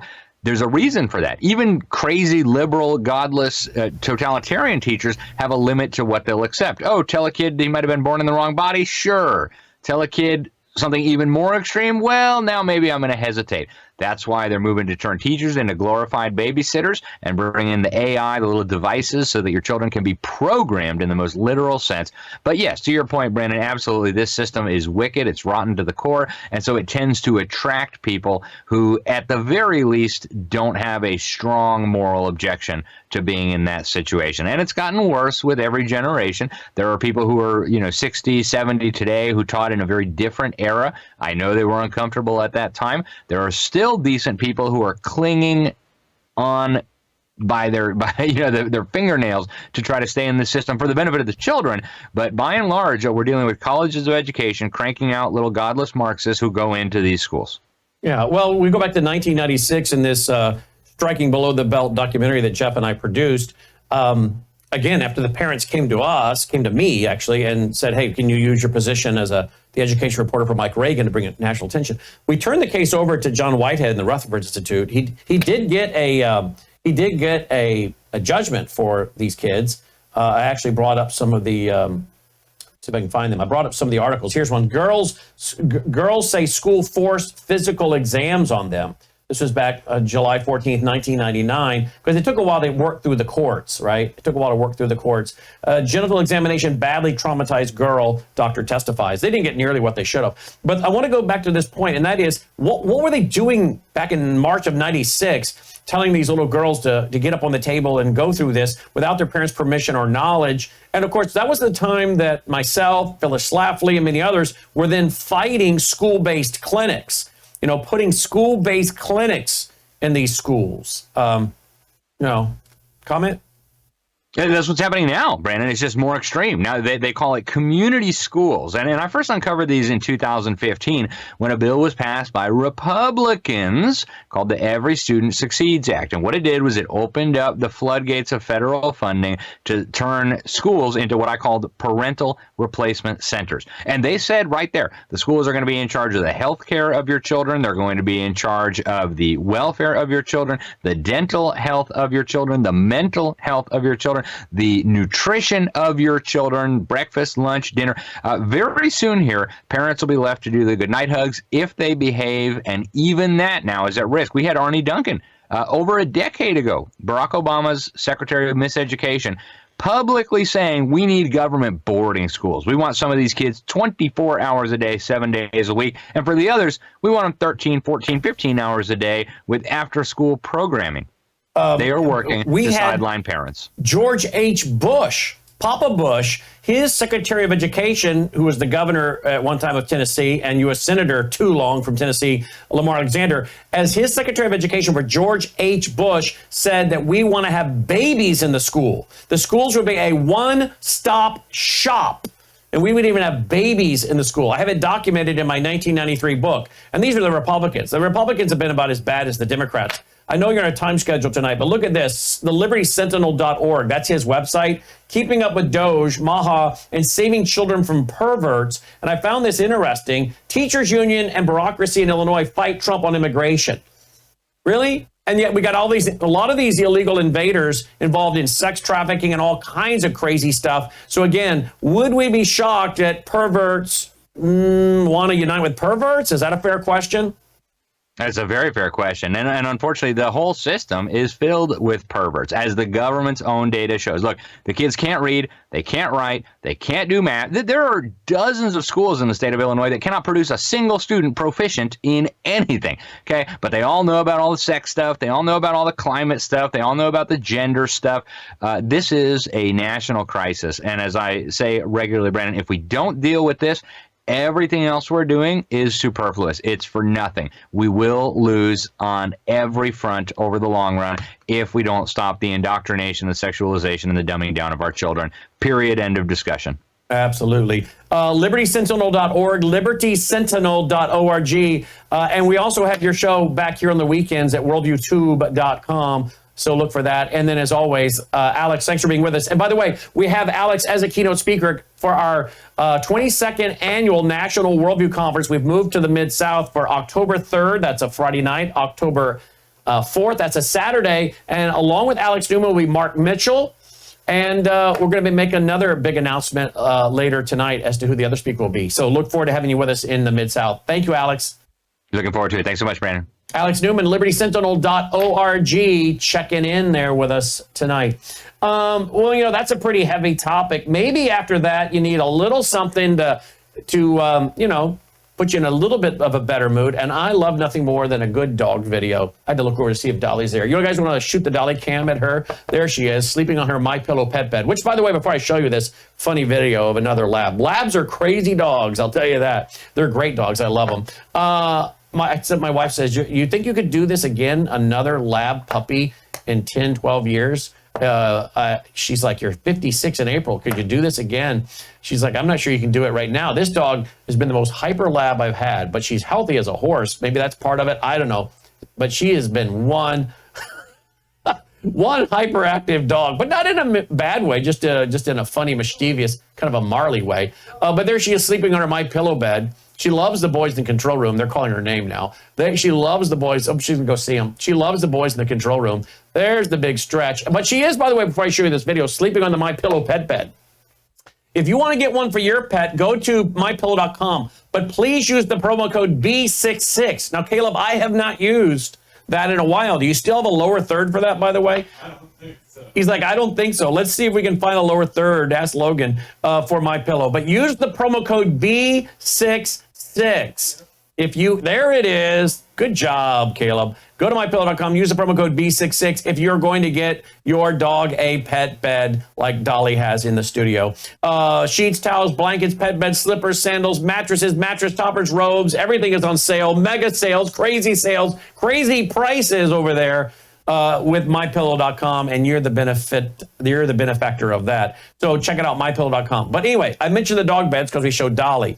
But I love a good dog video to lighten up the mood. And here is a dog video. Let me refresh it real quick, Caleb. Here is a dog video. All right, I'm going to play this a couple times. Here's a dog video that I can totally relate to because this is maybe not a full-blooded lab, but maybe it is, but certainly part lab. Look at this.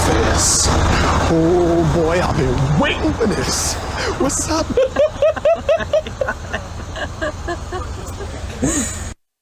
Oh, you got to see that again. That is so true. That is such a lab there. Look at they're obsessed with food. I'll tell you, the biggest problem I've had with Dolly is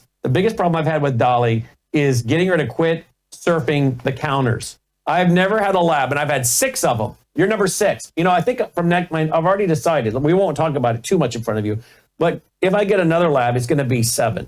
And I think I'm just going to name the next one 7. So your nickname is 6 because you're my 6th lab. And I have never had a lab that likes to surf the counters as much as this one. This has been the biggest habit of hers I'm trying to break is surfing the counters. But there you go. I love that video today. I saw it. I'm like, I have to share that with everybody, particularly after that very, very serious.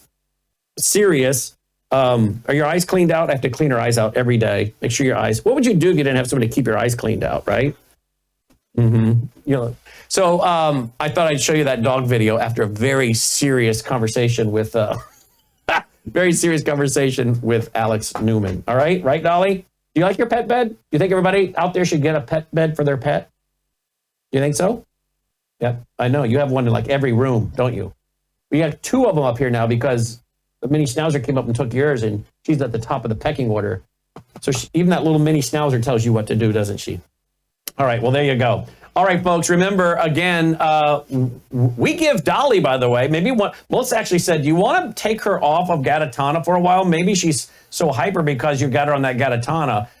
I said, no, that'll just have to be one of the side effects is she has plenty of energy because Gatatana is loaded with antioxidants to take on those free radicals. And I want my lab to live a long time. So go there right now here at this website. Go to melissahousegpa.com. Get your subscription for Galatana for yourself as well as your fur baby. We know that this is loaded, as I said, with antioxidants to take on free radicals. And here's a cat that had a tumor. They got it on the Galatana, tumor gone, right? And so Dolly gets a half a scoop every day on her food. I get 1 scoop in water each and every day. One of the other things I do is Swish for Life. Go there, swishforlife.com. This is Numi, loaded with glutathione to detox your cells. There's toxins everywhere. Glutathione has about 162,000 studies at PubMed. These are the 3 things we do every day: Bella Grace, Galatana, and Numi. Okay, the Swish. Swish for about 3 minutes. Within 90 seconds, it's in your bloodstream. And studies show that glutathione can help remove mercury from your brain, helping prevent Alzheimer's, dementia, and Parkinson's. So this is extremely important for your health. And of course, all about going to melissahousebg.com and getting on Bella Grace. This is the elixir that I take every day. I've already taken it today. We filmed a new House to House. Melissa and I filmed a brand new House to House. I took it while we were filming House to House today. So I've already had this today, folks. And I can't do without it. I highly believe in it. It's got 80 clinical trials, 3 powerful ingredients: collagen with the peptides cut short so your body actually absorbs it; astaxanthin, that takes on free radicals and it crosses the brain-blood barrier; and cat's claw, that's an anti-inflammatory from a bark on a vine in Peru. We also have the Bella Grace skincare. Melissa loves that. Did a big segment on that the other night with Melissa and with the one of the co-founders, Meredith, of Bella Grace. And then, of course, the weight management, Bella Trim, all natural. But hey, Meredith mentioned the other night, this actually is really good for your heart health as well. That was something Melissa and I did not know. So you might want to learn more about that at melissahousebg.com. The restorative sleep. Now, I don't have to take this. I sleep like a, I don't know what I sleep like, but I sleep with no problem. I have no problem sleeping. That's not my issue. Not mine. Some of you, maybe it is, and that's terrible if it is. But if you want restorative sleep, there you go. But they also say this has 10 botanicals in it. So it's also got health benefits as well. It's all available, melissahousebg.com, melissahousebg.com. Joining me now is Bill Jasper of the New American. Bill has been writing about the Panama Canal for decades and writing about the Federal Reserve and Fort Knox. We'll get to all of those topics tonight. Bill, welcome back to the broadcast. Thanks for being here with us. Thank you, Brandon. Always a pleasure. You too, my friend. Let's go right away to a video that's going all over social media today because there is talk that they may be about to audit Fort Knox. What do you think? Is there, before we go to this video clip that's going viral, it's a rather old clip. Someone did some history on Fort Knox. Do you think the gold is there in the bank, in the vault? We need it. We need an audit. We've been calling for an audit of the Federal Reserve and of Fort Knox for decades, and we got a partial audit of the Federal Reserve when Ron Paul got his bill pushed through the House.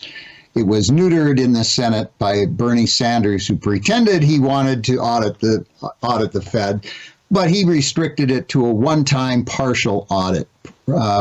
Representative Paul was calling for an annual, independent, full audit, and we never got that. But what we did get in the partial audit was really an eye-opener, and it confirmed suspicions that most of us had about the operations of the Federal Reserve. So when it comes to Fort Knox, this should be a no-brainer. And you probably saw Elon Musk when Ron Paul's son, who's a senator, called for the audit. Elon Musk said, "Well, surely that's done annually." He is not aware, or apparently at least was showing in his X Twitter that he couldn't believe that this wasn't being done. Yes, folks. For decades going by, we haven't had a real audit of the gold in Fort Knox ever, to my knowledge.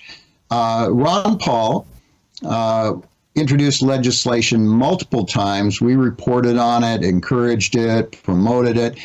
He was never able to get that done. And you might recall back in 1980, he and Senator Jesse Helms of North Carolina, who was one of the principal proponents of sound money in the Senate, called for a resolution which they attached to the IMF, the International Monetary Fund bill, calling for the establishment of a gold commission, which would audit the Fort Knox and would study the feasibility of how to go about returning to a gold standard. And that was appointed, and we interviewed a number of the commissioners who were appointed to that commission, including Congressman Paul, Senator Jesse Helms, businessman, economist Louis Lehrman. Ironically, this was actually signed into law. It was created under Jimmy Carter in the last 30 days before he left office. It was pushed through because Senator Helms held hostage the IMF funding unless they put this gold commission in. And so Carter reluctantly signed on to establishing this gold commission. And so then Carter was voted out of office, of course, shortly after that, within the month, and President Reagan came in and the commission was launched. But as has happened so often in the past, in fact, virtually all of the great things that Reagan said he was going to do, like getting rid of the Department of Education, getting rid of the Department of Energy, etc., never happened. And that's because,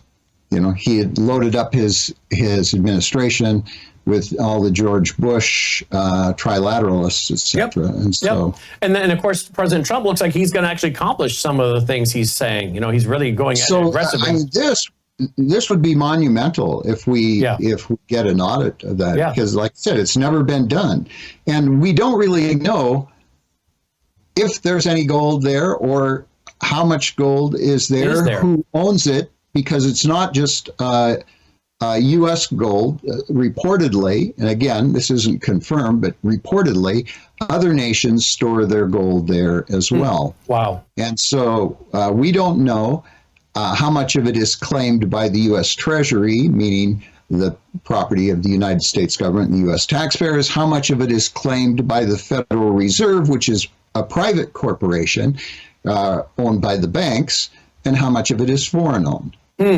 Here's a clip. I have two clips. Let's go to the first one of Ron Paul when he was a congressman talking about this, and then the older clip that's a few decades old talking about Fort Knox. Two very interesting clips. Here's the first one when he was a U.S. Congressman, Ron Paul of Texas, on Fort Knox. For far too long, the United States government has been less than transparent in releasing information relating to its gold holdings. Not surprisingly, this secrecy has given rise to a number of theories about the gold at Fort Knox and other depositories. Some people speculate that the gold has been involved in gold swaps with foreign governments or bullion banks. Others believe that the gold has secretly been shipped out of Fort Knox and sold. And still others believe that the bars at Fort Knox are actually gold-plated tungsten. Historically, the Treasury and the Mint have dismissed these theories rather than addressing these concerns with substantive rebuttals. No one from Congress has been allowed to view the gold at Fort Knox in nearly 40 years. Recent photographs of gold holdings seem to be hard to come by, and the Mint and the Inspector General's audit statements contain only the bare minimum of information. Because the government has for so long refused to provide substantive information on its gold holdings, it is not surprising that so much confusion abounds, both within and without the government. The difference between custody and ownership, questions about the responsibility for U.S. gold held at the New York Fed, and the issue of which division at Treasury is ultimately responsible for the gold reserves are just some of the questions that have come up during the research for this hearing. In a way, it seems as though someone decided to lock up the gold, put the key in a desk somewhere, and walk off without telling anyone anything. Only during the preparation for this hearing was my office informed that the Mint has in fact conducted assays of statistically representative samples of gold bars, and we were provided with a sample assay report.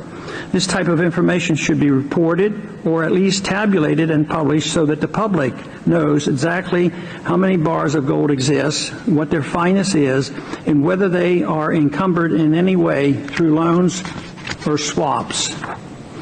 While various agencies concerned have been very accommodating to my staff in attempting to shed some light on this issue, it should not require the introduction of legislation or a congressional hearing to gain access to this information.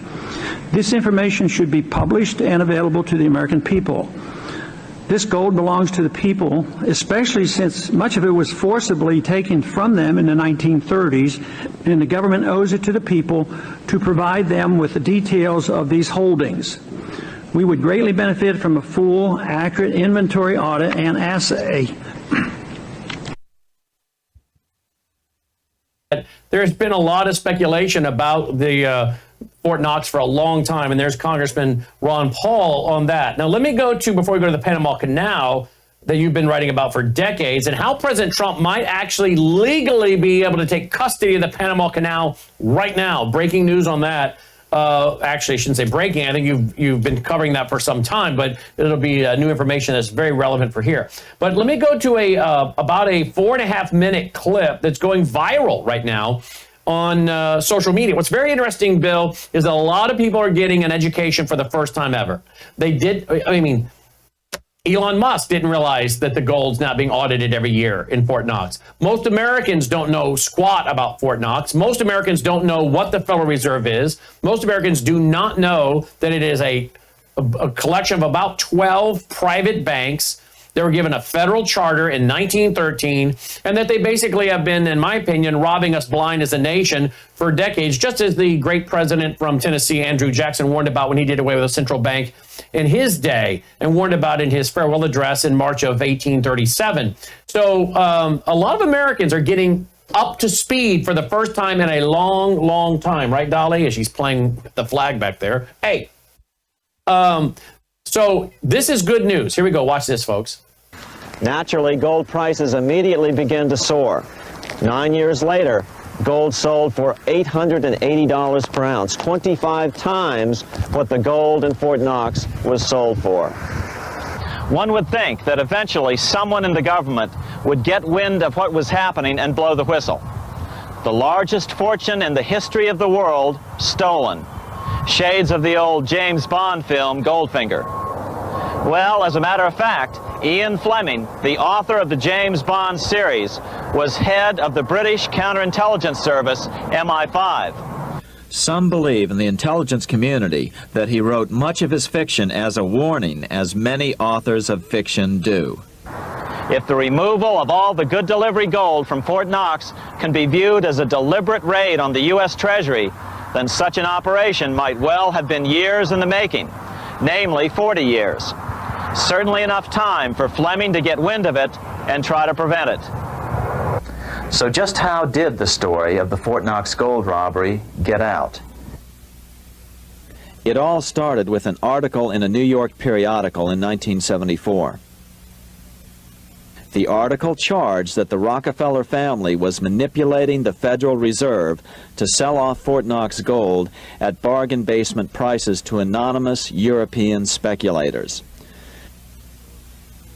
3 days later, the anonymous source of the story, Louise Auchincloss Boyer, mysteriously fell to her death from the window of her 10th floor apartment in New York. How would Mrs. Boyer have known of the Rockefeller connection to the Fort Knox gold heist? She was the longtime secretary of Nelson Rockefeller. For the next 14 years, this man, Ed Durrell, a wealthy Ohio industrialist, devoted himself to a quest for the truth concerning the Fort Knox gold. He wrote thousands of letters to over 1,000 government and banking officials, trying to find out how much gold was really left and where the rest of it had gone. Edith Roosevelt, the granddaughter of President Teddy Roosevelt, questioned the actions of the government in a March 1975 edition of the New Hampshire Sunday News. Allegations of missing gold from our Fort Knox vaults are being widely discussed in European financial circles. But what is puzzling is that the administration is not hastening to demonstrate conclusively that there is no cause for concern over our gold treasure, if indeed it is in a position to do so. Unfortunately, Ed Durrell never did accomplish his primary goal, a full audit of the gold reserves in Fort Knox. It's incredible that the world's greatest treasure has had little accounting or auditing. This gold belonged to the American people, not the Federal Reserve and their foreign owners. One thing is certain, the government could blow all of this speculation away in a few days with a well-publicized audit under the searing lights of media cameras. It has chosen not to do so. One must conclude that they are afraid of the truth such an audit would reveal. What is the government so afraid of? Here's the answer. When President Ronald Reagan took office in 1981, his conservative friends urged him to study the feasibility of returning to a gold standard as the only way to curb government spending. It sounded like a reasonable alternative, so President Reagan appointed a group of men called the Gold Commission to study the situation and report back to Congress. What Reagan's Gold Commission reported back to Congress in 1982 was the following shocking revelation concerning gold. The U.S. Treasury owned no gold at all. All the gold that was left in Fort Knox was now owned by the Federal Reserve, a group of private bankers, as collateral against the national debt. The truth of the matter is that never before has so much money been stolen from the hands of the general public and put into the hands of a small group of private investors, the money changers. Wow. And I think that gentleman, I just figured out who that is. Been trying to figure out who is that guy, because that's an old video. I think his name is Still, and he closes his videos by saying Still reporting. I've been trying to find who he is on social media, find him while that clip was playing. But he is still out there reporting, at least he was about a year ago, because his stuff was popping up in our feed. But anyway, great reporting then. Very interesting what he said about, again, Ronald Reagan, hinting at what you are also saying. One reason they haven't wanted to talk about this is we don't own it anymore. If it's there, apparently we don't own it. It's collateral and the Federal Reserve has it. Well, that's what is very heartening about the possibility that Elon Musk and his Dogemeisters will go after the Federal Reserve and the Fort Knox. At the very least, that must be audited. We need to know what is there, who owns it, and I was under the impression, I thought I recalled that, and I'll have to talk with Congressman Ron Paul about this. I believe he was given a fake tour.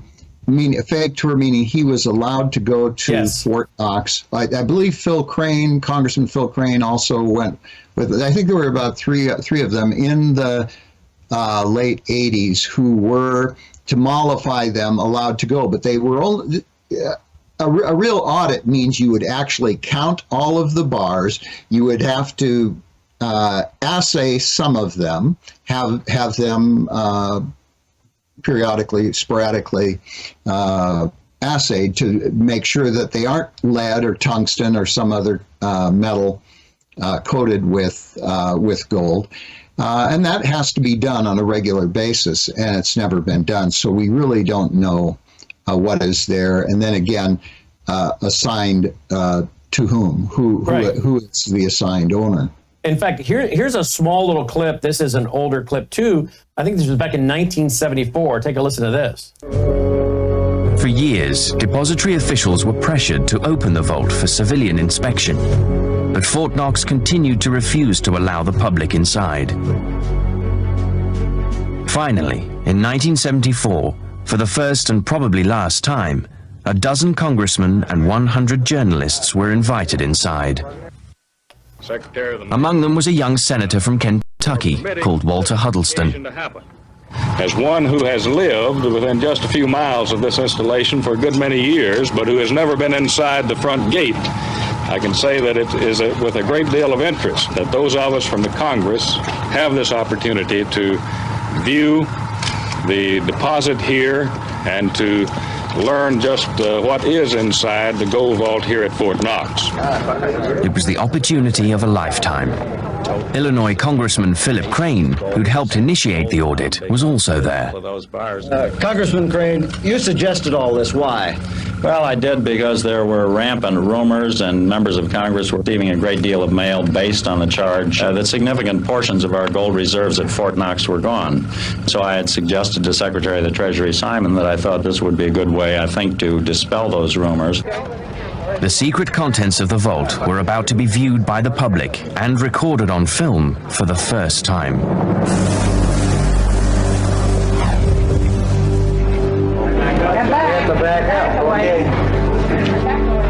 Huddleston was on hand as the vault door was unlocked, and the wheel was turned 14 times to open the latch. You have to stand back, gentlemen, please, so we can get It's a big thing, 20 tons. I think there was a considerable amount of excitement and expectation. I personally felt like we were going to find gold. I didn't think that we were going to find it empty, but I, recognized maybe that was a possibility. The visitors were led to a room. Now you can see what's in here. A blue sign showed exactly what was inside this one single compartment. 36,236 gold bars, almost 12 billion ounces. At the time, it was valued at almost $500 million. We're cutting the ribbon. Now we have to be very careful of this document. What they saw next was astounding. Can you believe that? Look at that. There's one to the ceiling. I remember being somewhat in awe of seeing all the gold stacked toward the ceiling. I thought, here I am in the presence of a great fortune. It was an interesting experience right from the beginning. And these have been weighing about 22 pounds. So each of the gold bricks was worth $65,000 at the market price of the time. you got it, John? Don't drop it. Bill Evans was one of the journalists allowed inside. Nobody knew what to expect, and everybody was wide-eyed and said, "This is Fort Knox. I'm inside Fort Knox." And as we were taken down one of the corridors, we were allowed to see the gold, and we were allowed to pick it up, hold it, look at it, inspect it, and to my knowledge, it was. Let me get the measurements again. What happened then? Gerald Lush was editor of the News Enterprise daily newspaper. He too was there. I never had a doubt once I laid on it. Just the look of it, I just thought, that's the real thing. There's no way you could fake that. You got it? 22 pounds or thereabouts. Amid the excitement, director of the Mint, Mary Brooks, took center stage as host of the event. She wore a money green dress and a necklace adorned with gold coins. Miss Brooks, are you happy now that the gold is here? Oh, of course, I knew it was here all the time. I think she was having a ball. I mean, how many times do you get to make a tour and lead a tour of Fort Knox, Kentucky? Sure. First time ever. No photographer or reporter has been allowed into Fort Knox since. Wow. I think that's the History Channel. But again, that was just one room. I mean, how many rooms would we have to go to? They let them go to one, right? Right. So, I mean, and even there, if there is subterfuge, Potemkin villages are easily set up. You can have rows of gold and then everything behind them not be gold. You have to have someone actually be able to go through these, count all of the bars, randomly take out bars from various rows, assay them, and to guarantee that we're not being, that we haven't been robbed. And again, then find out who are these assigned to, and that has not been done. So yes, we saw in that old video one room that was temporarily opened up for a few people to handle a few bars of gold, And that's supposed to be sufficient for an audit? No, it isn't in any. So ask yourself this. So if someone came into your town and said, okay, everybody give us all your money, give us all your valuables, we're going to put it in a storehouse and keep it for you. You're never going to be able to check on it to make sure we didn't spend it or do anything ulterior with it. Just trust us.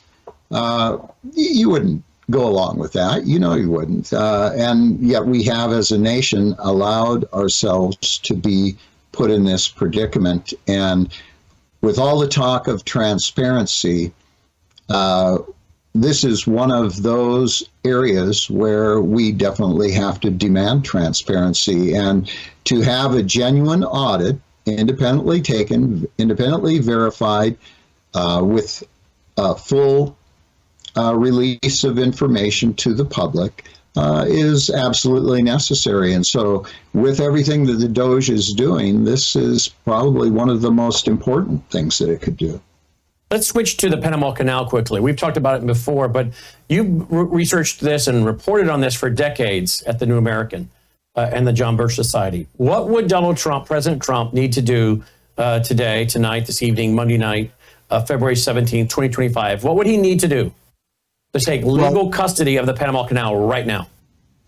Well, all he would have to do really is say we are going to the treaties are not valid.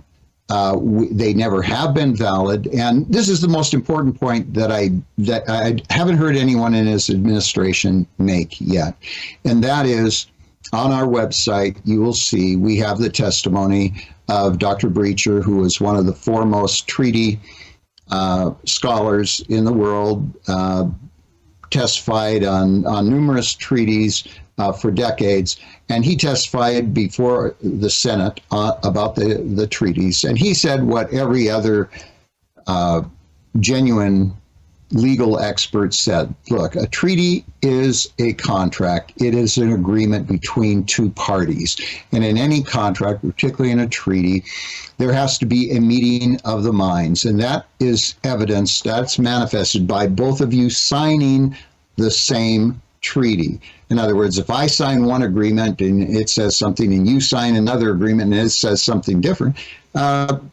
we haven't had a meeting of the minds. There is no real treaty or agreement between us. And incredibly, and the vast majority of Americans don't know this, and I don't know if anyone in the Trump administration knows this, we, the United States and Panama, Jimmy Carter and Omar Torrijos, president of Panama, did not sign the same treaty. How is that? Well, at the time, again, we had Jimmy Carter in there. He was very unpopular. One of the most unpopular things that he did was to give away our Panama Canal, the Panama Canal that we had bought. We'd bought the territory just like we purchased the Alaska Purchase, the Louisiana Purchase. It's ours as much as Hawaii or Alaska or any other territory that became part of the United States. Then we built the canal. We opened it to all of the world to use. When Jimmy Carter decided to give that away, actually he didn't decide to give it away. His boss, David Rockefeller, who had put him in office, had made him one of the early members of the Trilateral Commission. He was just a little peanut farmer, governor from Georgia. And David Rockefeller and Zbigniew Brzezinski brought him in and said, okay, we're going to take you from unknown to president. They put him in. But one of the things that they called for was for him to give away the Panama Canal. And so when to do that, there was massive opposition to it. I was very much involved in that. I was debating this at UCLA and USC at the time. I was doing radio and television debates on it, and it was very unpopular. So how do you get the Senate to go along with it? A lot of the senators were afraid if they voted to ratify this treaty that they'd be swept out of office. So Senator Dennis DeConcini of Arizona, brought forward his reservation, the DeConcini reservation, which called for, which said that if the United States determines at any time that the canal zone is militarily threatened or in any way threatened for our national security, we can go in with our own military without the permission of Panama to secure the canal.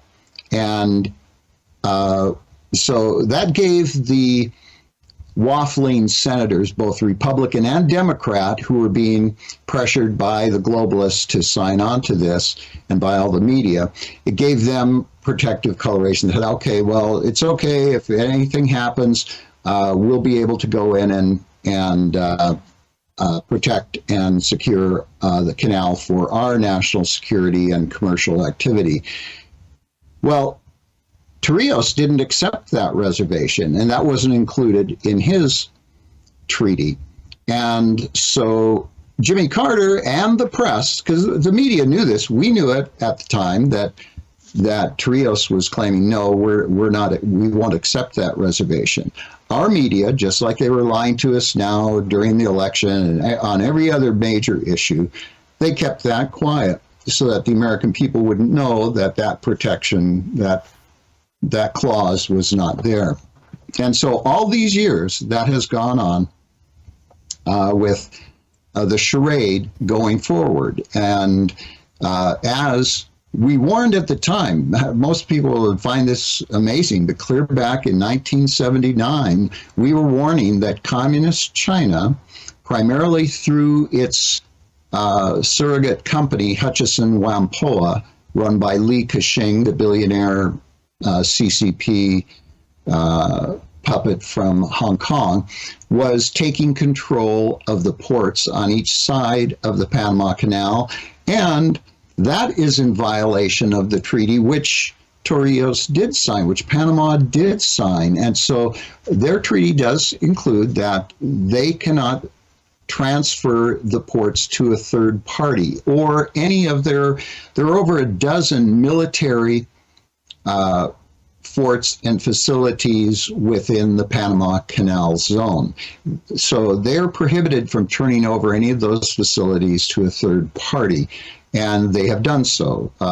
So they're basically giving the Panama Canal's control to communist China, which has been pouring money into all of Latin America, all of Central America, and into Panama, bribing politicians, etc. So in effect, what has happened over the last 40 plus years is that Panama has become an adjunct of communist China, precisely as we warned. And one of the stellar voices warning about that at the time was former chairman of the Joint Chiefs of Staff, Thomas Moore, Admiral Moore, who was one of the heroes of Pearl Harbor. He was the only aviator, I believe, is the case, the only naval aviator to get his aircraft into the air on Pearl Harbor when the Japanese attacked Pearl Harbor. And he was a leading figure of our military establishment before the globalists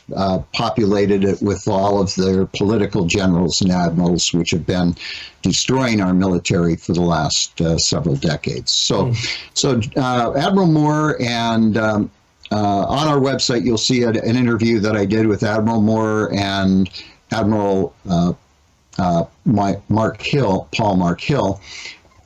former assistant chief of naval operations, which I conducted in Washington, D.C. with them about the Panama Canal. They give many very important points clear back then. This was back in 2000, 25 years ago. And so I was able to walk the halls of Congress in the year 2000 with Admiral Moore, and with John McManus, publisher of our magazine and president of the John Birch Society.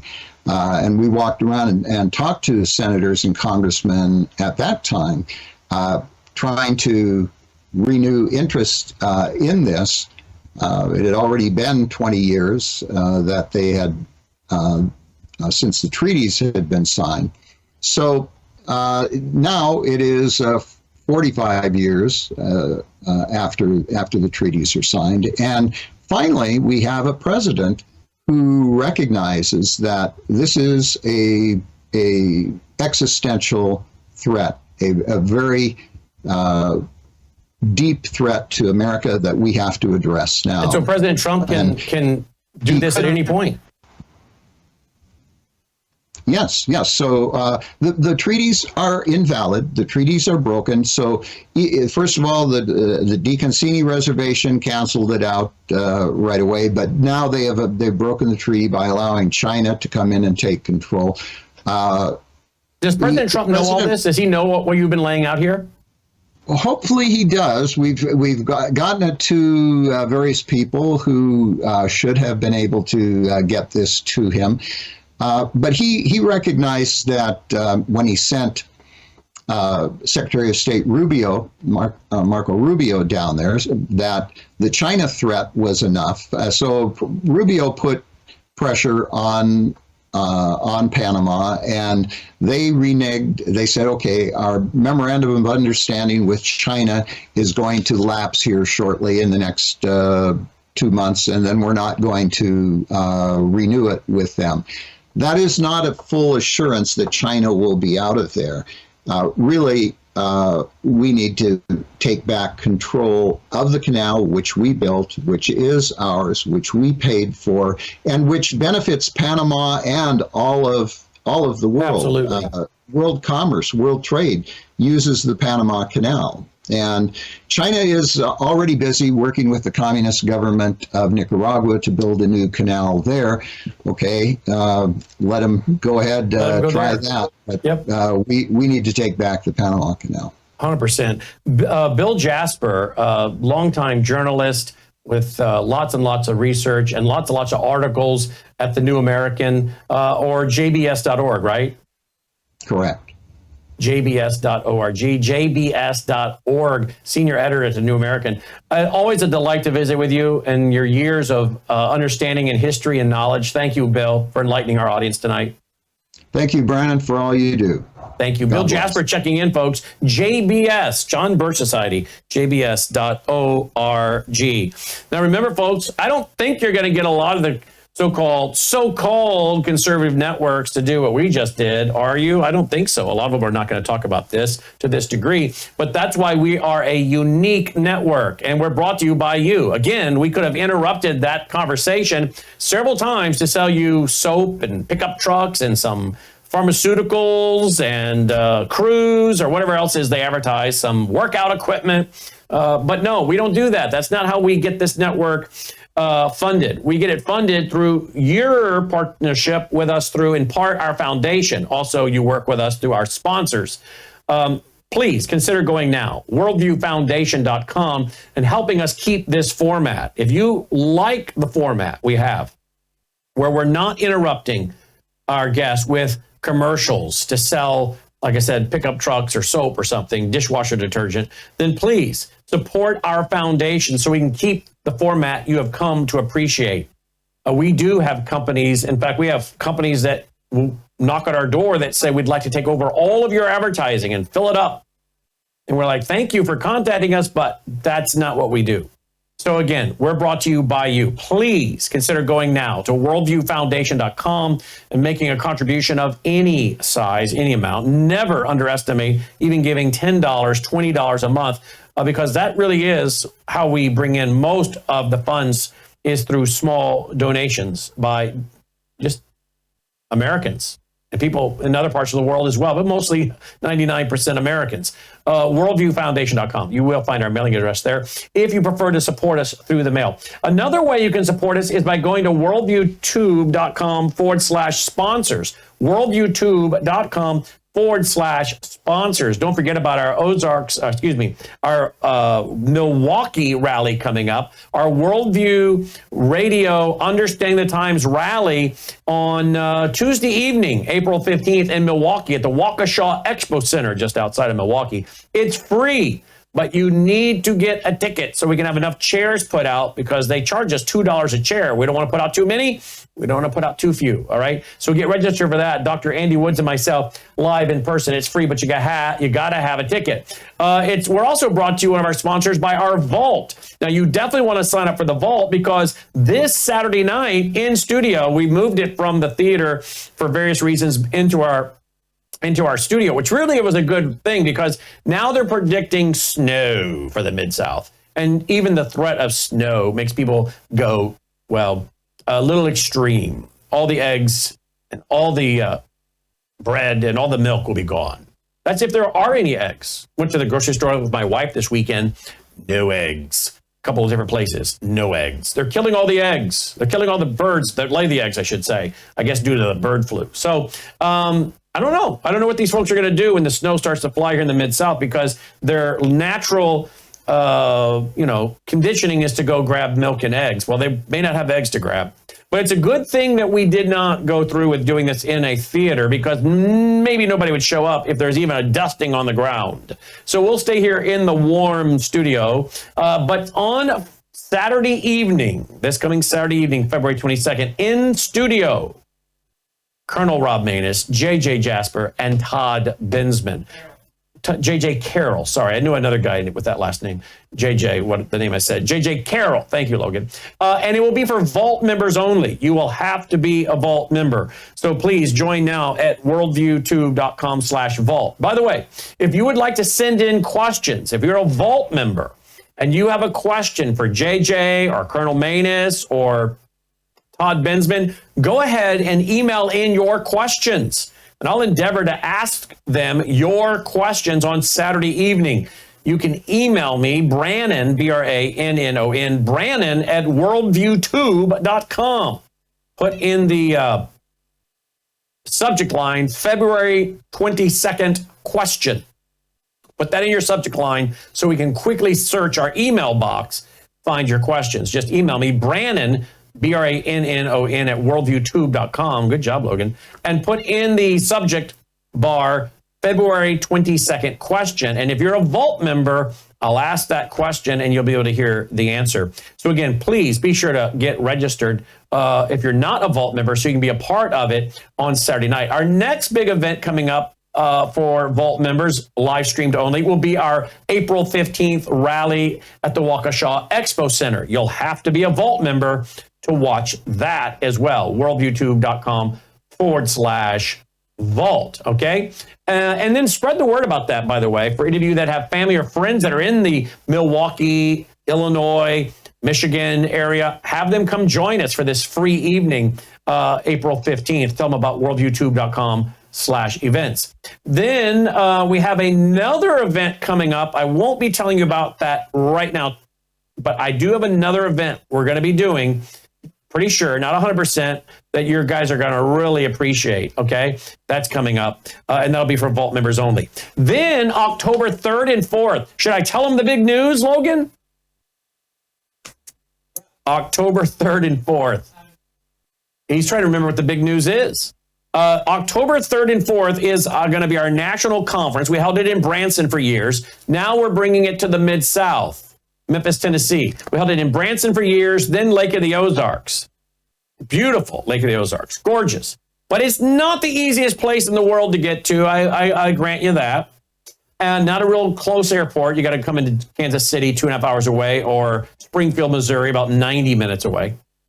But we like to jump it around from Branson to Lake of the Ozarks. Now we're moving it here to the Mid-South, just outside of Memphis, Tennessee, where we will be in Collierville, which is where we are now. Very safe, nice community. That'll be our National Worldview Conference, our 22nd annual national conference. We've been doing the Worldview Weekend since 1993, but this will be our 22nd year to do a national conference. And you're only going to be about 30 minutes from the Memphis airport, so very easy to get in and out. So go ahead and mark October 3rd and 4th. Soon we will open up the tickets. We have confirmed. Now, as of Friday evening, one of the keynote speakers is going to be, you ready? Sidney Powell. Sidney Powell will be with us to talk about the Department of Justice, lawfare, how the courts are used, even at the state level now. as you saw with President Trump. So our lineup is going to include Gordon Chang, Alex Newman, Mark Mitchell of Rasmussen, and Sidney Powell. Let me see if there's anyone else I'm missing. Oh, and Chris Martenson and Dr. Lana. Look at that. Mark Mitchell, Gordon Chang, Alex Newman, Chris Martenson, Dr. Lana, and Sidney Powell. What a lineup. Now, you will be able to start registering soon, but not yet. There are only 350 seats available in the theater that we've rented. The rest of you are going to have to join the Vault. And I hope you go ahead and do that. So what I'm saying is there are a lot of big things coming up for Vault members only. So go ahead and get your membership, and that's a great way to support what we're doing. worldviewtube.com/vault. All right. Well, go back there to worldviewtube.com/sponsors. And don't forget, all of our great sponsors are there. Also, Gatatana, Worldview Talk, Bella Grace, Worldview Healthcare, which is the wellness company, and worldviewwater.net, Swish for Life, which is the Numi with the glutathione, all of it, worldviewtube.com/sponsors. It is a great way to support us. So please, worldviewtube.com/sponsors. All right, that's our broadcast for tonight. As always, we want to thank you for tuning in. And remember, don't forget about getting your free cards.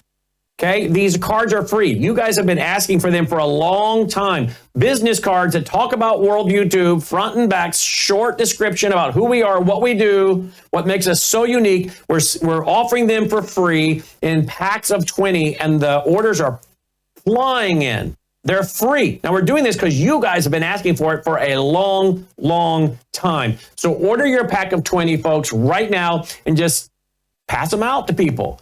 Put them in your shirt pocket, guys, ladies. You put them in your purse, your handbag. You run into someone you think might appreciate the programming here at Worldview Tube, then you can hand them one of these cards and describe us front and back. So go ahead and get those. Worldviewstore.com, worldviewstore.com. All right, roll the music, guys. Let's call it a night. And as always, don't forget, one of the greatest ways you can support us is worldviewfoundation.com. Worldviewfoundation.com. Maybe they didn't hear me. I said, you guys can roll the music. Oh, I can barely hear it back there. There it is. I can hear it now. All right. I need to hear the music so I know when to get out. You know, you got to hit the mark and get out in broadcasting, right? Speaking of hitting the mark, put the dolly cam on real quick. Take a look at her. I got to get her up and out of here and get some exercise. Maybe go throw the tennis ball because it's a little late for her to be napping because that means she may not go to bed. And I want to go to bed pretty soon here. So maybe our studio dog, Dolly, should play with the tennis ball a little bit. You want to go play the tennis ball, Dolly? Thanks for watching. Take care.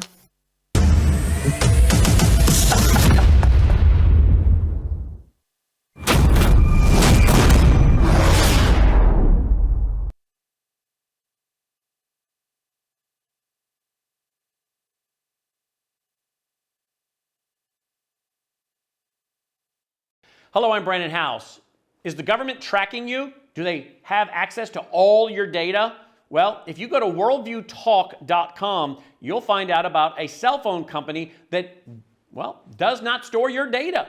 They don't do that. This is what they're known for. They don't store your data. You have privacy. You're not being tracked. That's why a lot of folks are turning to worldviewtalk.com. You'll find their prices are very competitive. All the details are there at worldviewtalk.com. Again, worldviewtalk.com. Oh, while you're there, not only do they have cell phones that aren't tracking you, you can find out about how to get a satellite phone. Should the whole system go down and you want to communicate with a family member or a loved one, you might want to have a satellite phone. Or how about their solar generators? They have great solar generators. Check them all out right now. worldviewtalk.com, worldviewtalk.com.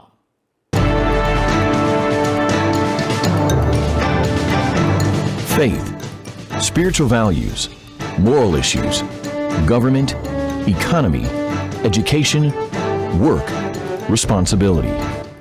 What we think about these depends on our worldview. Now, VCY America presents Worldview Radio with Brandon House. And welcome to the broadcast. Glad you're with us on this Monday, February 17th, 2025. Last night was our lesson 30 as I'm teaching through the book of Revelation. I'm just having a great time teaching through this, learning so much. I hope those that are watching it are as well. I like to sometimes on Mondays bring you just a little recap because I think this information is so important. We need to push it out to as many people as possible. And I think it also will be encouraging to you if you didn't hear it last night. And even if you did, review is great. But I'm guessing a lot of you didn't hear it last night. We're on every Sunday night, 8 p.m. Central, worldviewtube.com, as I'm teaching through the book of Revelation. Last night's lesson is really about, titled this, God's power, providence, protection, provision, and program for the nation of Israel. And that's clearly seen throughout the book of Revelation and many places as well. But certainly here in Revelation chapter 12, we clearly see God's power, his providence, his protection, his provision, and his program for the nation of Israel. Before I get to that, by the way, I don't know if I mentioned this last week. Maybe I just on radio, maybe I just mentioned it for television. But many of you guys have asked us for some time to print little business cards, that you could put in your shirt pocket, guys or ladies could put in your purse and pass out to family and friends or people that you just run into around town. And you think, you know what, I think this individual might really appreciate listening to what Brandon and his team are up to. So a lot of you have asked us for a long time, and I'm sorry it's taken this long, but we have finally printed little business cards. There's the size of a business card. They're full color, and they're free. And it just says Worldview Tube, built on 35 years of Worldview books, columns, research, analysis, high-profile interviews, and the radio and television broadcast of Brandon House. And then on the back, it says, Worldview Tube provides 2 broadcast streams delivering breaking news from around the world, in-depth reports from our correspondent in Washington, D.C. and Israel, and a reliable, informative nightly newscast. Additionally, we produce live television programs featuring hosts with expertise in military intelligence, national security, political strategy, economics, worldview analysis, Middle East geopolitics, history and constitutional law,